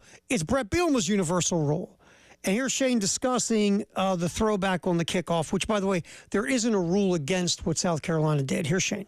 No, I don't believe so. I think his issue was when we threw the throwback kickoff return. Our kickoff returner did this, which most teams, that's a signal that it's a touchback and we're not going to return the kick. You're allowed to do that as long as you don't do a waving motion. It's no different than on a punt. If the punt returner comes pointing to the ball that's bouncing on the ground, he's allowed to return it. If you're doing this, you're not allowed to return it. There was no waving of the arms, and I cleared it with the Big 12 officials before the game. I told them we were going to do it, making sure they were good with it. And they said, yeah, just as long as he doesn't wave the arms. So I think he had an issue with that. You have to ask him why he didn't take it up with the officials and why he felt the need to come over here while his player was on the ground and look at me and say something to me and do that motion at me like I was full of you-know-what to do it. That's what I have an issue with. And when I'm a competitive guy, when somebody says that to me, I'm going to respond because I thought that was Bush League, just to be completely honest. And again, I got my own team to worry about, give them credit. I got a ton of respect for Coach Bielema. I've really enjoyed being around him this week. We're two competitive guys, but I thought that was uncalled for. Yeah, Shane talking about the whole Bielema thing and explaining the kickoff. And again, you go to the officiating crew before the game. Can we do it? Yeah, as long as he doesn't wave his hand. I always love when we play audio for a video conference. As long as you don't do this, waving your arm in the air for a fair catch, then the T-bar doesn't mean anything by rule. So Shane cleared it, and then they did it, and Bielema, of course, with his unwritten rules of morality, while he's, breaking someone else's unwritten rules of morality, got all upset. All right, and then here's Shane talking about the late substitutions. Again, ready? Skating on the rules, because that's what Bielema was doing at Illinois with the substitutions. Here's Shane's thoughts on that. No. Look, I'm not like, we got beat. There's some inconsistencies in how things are done from league to league. How some conferences interpret substitutions rules and how other conferences do it. Today was the Big 12. It's a little bit different than what the SEC has been. We've had SEC officials all year. And I think it's up to each crew how they're going to handle substitutions. Look, we do it too. If a team subs late in the play clock, we will sub and to try and run the play clock down. It was happening a lot today, and typically it's if we sub a running back for a running back, then that's it. Or if they were to sub a running back for a running back, then we might get one guy in the game, but I'll have to go back and watch the TV copy, Jordan, but it just seemed like there was a lot. They sub, and then they sub again, and then they sub again, which they can get their people out there. This isn't me complaining. It's just it's a little bit different, and even on the a big thing of what we do and a big thing of what they do is when the defense yells, move, on the line of scrimmage, and you stem and move. We did it on defense on the first drive of the game, and we got called for delay of game on defense. And then late in the game, when we were down there in the red zone, they did move, and our guy jumped, but we got called for it. So it's just the inconsistencies. And again, this isn't Shane up here blaming the officials, but it's just, I don't think it was necessarily anything else. Could we have been a little bit more cleaner with substitutions at times? Absolutely. But there was just some discrepancies in how that substitution is handled, and something that I was really just trying to get an answer with. Yeah, it wasn't handled well by the officiating crew. Let's just be honest. And how about having uniformed rules for all the leagues? I don't know, call me nuts.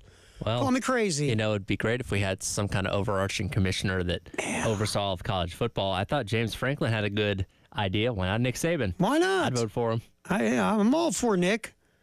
Absolutely. Just don't want to rent a house from him on Verbo. Apparently not. But, Nick, to have somebody who actually is doing what's best for the game in totality and not just for their own special interest, it'd be nice to have that. Be nice. Someone maybe bring a little common sense to the whole thing. It's a pipe dream in college. I know. We got to get a committee. Maybe you could do it if you collectively bargained. There's that word again. Drink. All right. If you're on hold, we'll get to you at 803-404-6100. Also, the greatest day in the history of the world is January 2nd, 2025. We'll talk about that next on the Halftime Show. Terry Ford, Tyler Head, appreciate you hanging out with us here on the game.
All right, time for the greatest day in the history of the world, which is January 2nd, 2025.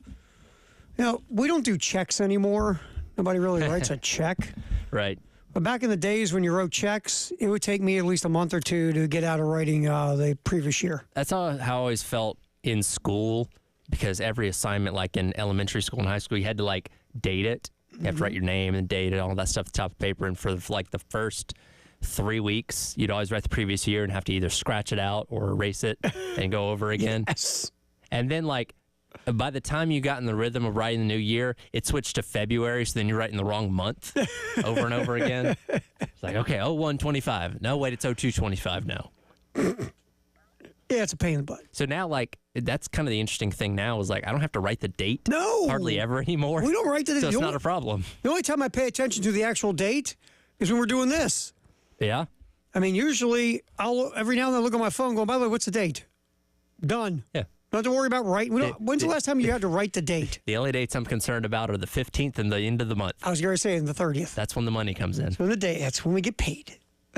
All right, greatest day in the history of the world. 1965, we go old school with one. The Jets sign Alabama quarterback Joe Namath to a reported $400,000, the most lucrative rookie contract in, at that point, football history. That was quite a lucrative deal at the time. Yes, it was. Now that is below the rookie minimum, or the league minimum. A rookie would go, seriously? If you were a first-round pick? You're laughing. If $400,000 is what they give you to go get your suit for draft night. Hold on, what year was that? 65. Hold on, let me do some What's $400,000? inflation calculator. Go for it. I always love when we do this. It's one of our favorite tools. Inflation calculator. Wow, $4 million. Yes, Jeez. that's $4 million. Yeah. So think about it. In theory, that's still if you're the top quarterback, because Joe Namath would be the top quarterback taken in the draft. Yes. How much would he make now compared to $4 million? Oh God. Much more. A lot more. About roughly so that's double. That still wouldn't have been a good deal. Exactly. All right, so Joe Namath, this is very interesting about Joe Namath. Joe Namath is very weird. Besides Hesby Susie, Joe Namath is known for, obviously, off the field. He lived the playboy life of the late 60s, early mid-70s. Joe Willie late Namath, 70s. Man. Broadway Joe. There are a lot of women who will tell you stories about meeting Broadway Joe. Meeting? I'm trying to be nice. Marks. Trying to be nice. Meeting Broadway Joe. I'm sure he met a lot of women over the years. Yes, he did. He was... Here's the interesting part. That kind of quarterback, you would frown upon being a franchise quarterback today. Oh, yeah. Well, that stuff's out in the open now. And, right. You know, when quarterbacks partying or doing things outside of the team facility, it's going to end up on Twitter and all this TMZ, and you didn't have that back then. It was a reputation at the time. That was the rep of this cool bachelor playboy guy. Let's be honest. Joe Namath was the equivalent to what Johnny Manziel was in college. Yeah. Where he just had fun, drank, partied, and did whatever he wanted, and went out there on, at that point in time, Sundays, and just balled out. I mean, that's the thing, Joe. And that's the difference in the world today. Well, Joe Namath, his escapades, for lack of a better term, would be frowned upon by NFL front offices today. Listen, if you have, let's just use an example of a Josh Allen, who, again, one of the best quarterbacks in the league, potential league MVP. If he posts a picture that he's at Disney World on a Tuesday of an off week, all the replies are, why aren't you working out? Watch and tape. You got New England in 2 weeks. Why aren't you getting ready for that game? Already, Josh Allen out on a Wednesday night hugging two supermodels. Oh, yeah. Well, Haley Steinfeld probably wouldn't love that idea, but you know, that's life. But hey, Joe Namath probably had a Haley Steinfeld and didn't care. Yeah, probably. Back then. But it's a different world, and you want your quarterback now to be the adult in the room. Oh, sure. The leader, the more mature guy, the guy doing all the right things that leads the rest of the team by example. Today, it's not Joe Willie Namath. Today it will be Tom Brady, Peyton Manning. Yeah. No, if you're not the most locked-in guy on the team, then you're a problem. Or today, Patrick Mahomes. His brother's a knucklehead. Oh, yeah. But Patrick Mahomes is locked in. His whole family is knuckleheads. Yes, that's true. It's a knucklehead crew, except him, which is ironic. Yeah. It's so ironic. He's a very likable guy. Yeah. The rest of the family people can't stand. They're a bunch of wackadoodles. So it's just a different vibe. So whenever I see the Joe Willie Namath stuff, I always kind of laugh thinking of that time period and what Namath was doing. Forget on the field, off. On the field, Namath's best years were in the AFL. Before, he had knee issues at Bama, but before the knee issues really wiped out his career. Yep. I mean, he was an MVP in the AFL, led the league in passing yards twice. And remember, though, he's known for the guarantee of Super Bowl III, which to this day, my dad, Dean Ford, will still say was fixed. My dad, even though he passed away a few years ago, on his tombstone, he said, Super Bowl III was fixed. It drives him insane. Now, what's his justification for that? Well, you look at, the missing of wide open receivers, just the way the Colts played, because the Colts could have played the Jets 10 times and beat them 9, because the Colts were favored by ridiculous amount. Yeah. And remember, that opened the door to the merger, which made the league millions upon millions of dollars. Because remember, the first 2 Super Bowls, the Packers thumped the Chiefs and the Raiders. Those games weren't close. So if you've got this merger and partnership in your head that could make you a boatload of money, you need the AFL to be legit. Right. How can they be legit? Win a Super Bowl. That's what all the conspiracy theorists will say. I think there's no conspiracy theory. The Jets just beat them because the Colts didn't take them seriously, because the Colts had a ton of Hall of Famers. Now, how many times did that idea get you sent to your room as a kid? And I at the end, I wasn't in the will. Shut up, boy. What you saying, boy? You don't know nothing. Go in your room. You're grounded. Till when? Till you're dead. My dad was not. He wasn't a tinfoil helmet guy either, but he believed to his death. It's not a conspiracy if you know it's true, right? Exactly. So Namath, there are people that say if the Jets get beat by 3 touchdowns in that Super Bowl, Namath isn't in the Hall of Fame. Because again, Namath's career at him being at his peak was very short because of injuries. Yes. What put Namath in the Hall of Fame was winning that game. Yeah. Well, and it's the only Super Bowl the Jets have ever won. And they haven't been to one since. They haven't been to one since. That's right. And if you look at the whole thing, Namath's career, after 1969, he played in 5 games, 4 games, did play in 13 games, 5 games. And then by the time he played in 14 and 13 games again in mid-70s, he was a shell of his former self. In those 2 seasons, threw 35 touchdown passes and 50 interceptions. Has any player ridden the success of one game more than him? No. Because I will say this. He was a hell of a player in the AFL before he really started to get wiped out by injuries. But that was such a short window. And typically you're in the Hall of Fame. Look, Terrell Davis got in 5 years of elite football before the knee got wiped out. Right. Namath didn't have 5 years of elite football. He didn't even be 3. So if the Jets get skull kicked like a lot of people thought they would in that Super Bowl, Namath probably isn't in the Hall of Fame, to be fair. So yes, no, I can't think of one player who rode one game into being a Hall of Fame level performer like Joe Namath. Yep. And they won 16-7. It wasn't like Joe Willie threw for 400 in that game. Didn't light it up necessarily. Right. All right, 1977. You'll like this one, Tyler. Atlanta Braves owner Ted Turner suspended for 1 year by Major League Baseball Commissioner Bowie Kuhn for tampering in the free agent signing of Gary Matthews.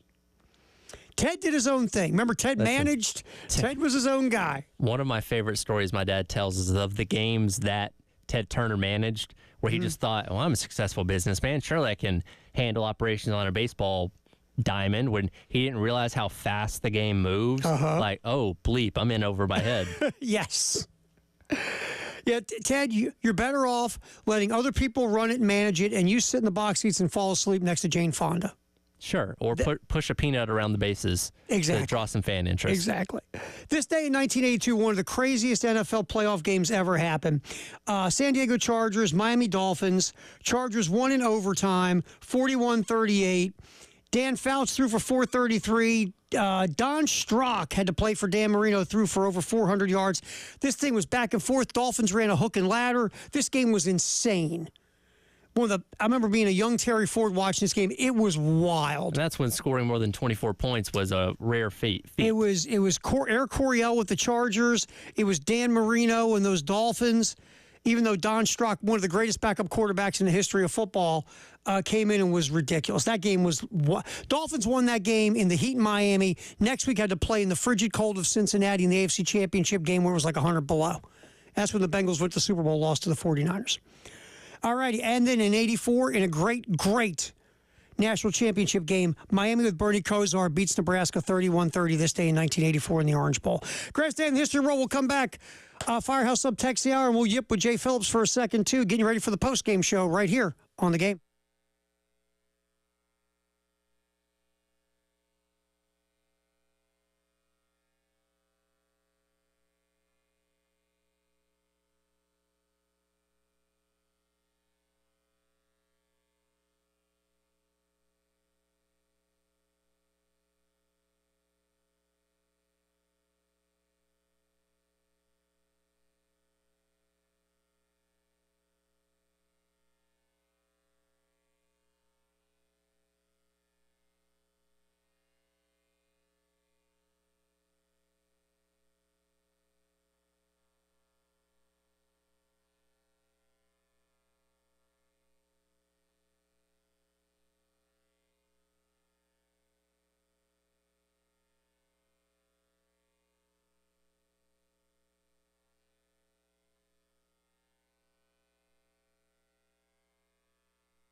All right, we'll be doing our handoff to Jay Phillips in the postgame show, sponsored by Little Pigs on Alpine here in a second.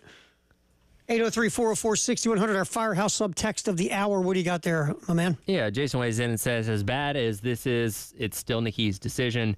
He's been a great Gamecock and done a lot of extra stuff up to this point. I think that should also be considered. It's a point I kind of brought up earlier that, right now, it obviously leaves a sour taste in people's mouth about how he ended his time at South Carolina, but he's still going to be remembered as a great player, part of this great defense. Obviously, he's done a lot over his 3 years. It's going to take people a little while to cool off if what we think happened did happen. Yeah, and again, we don't know what we don't know yet, but yeah, I mean, Nicky Manwari was a good Gamecock for 3 years and got so much better this year that he put himself in position not only to be an all-SEC player, an all-American type player, and to be a guy that's going to hear his name probably in the second round at worst in the NFL draft. So how this thing ended until we know for sure what we've heard so far, but at the end of the day, still, once this at some point goes away in whatever this is,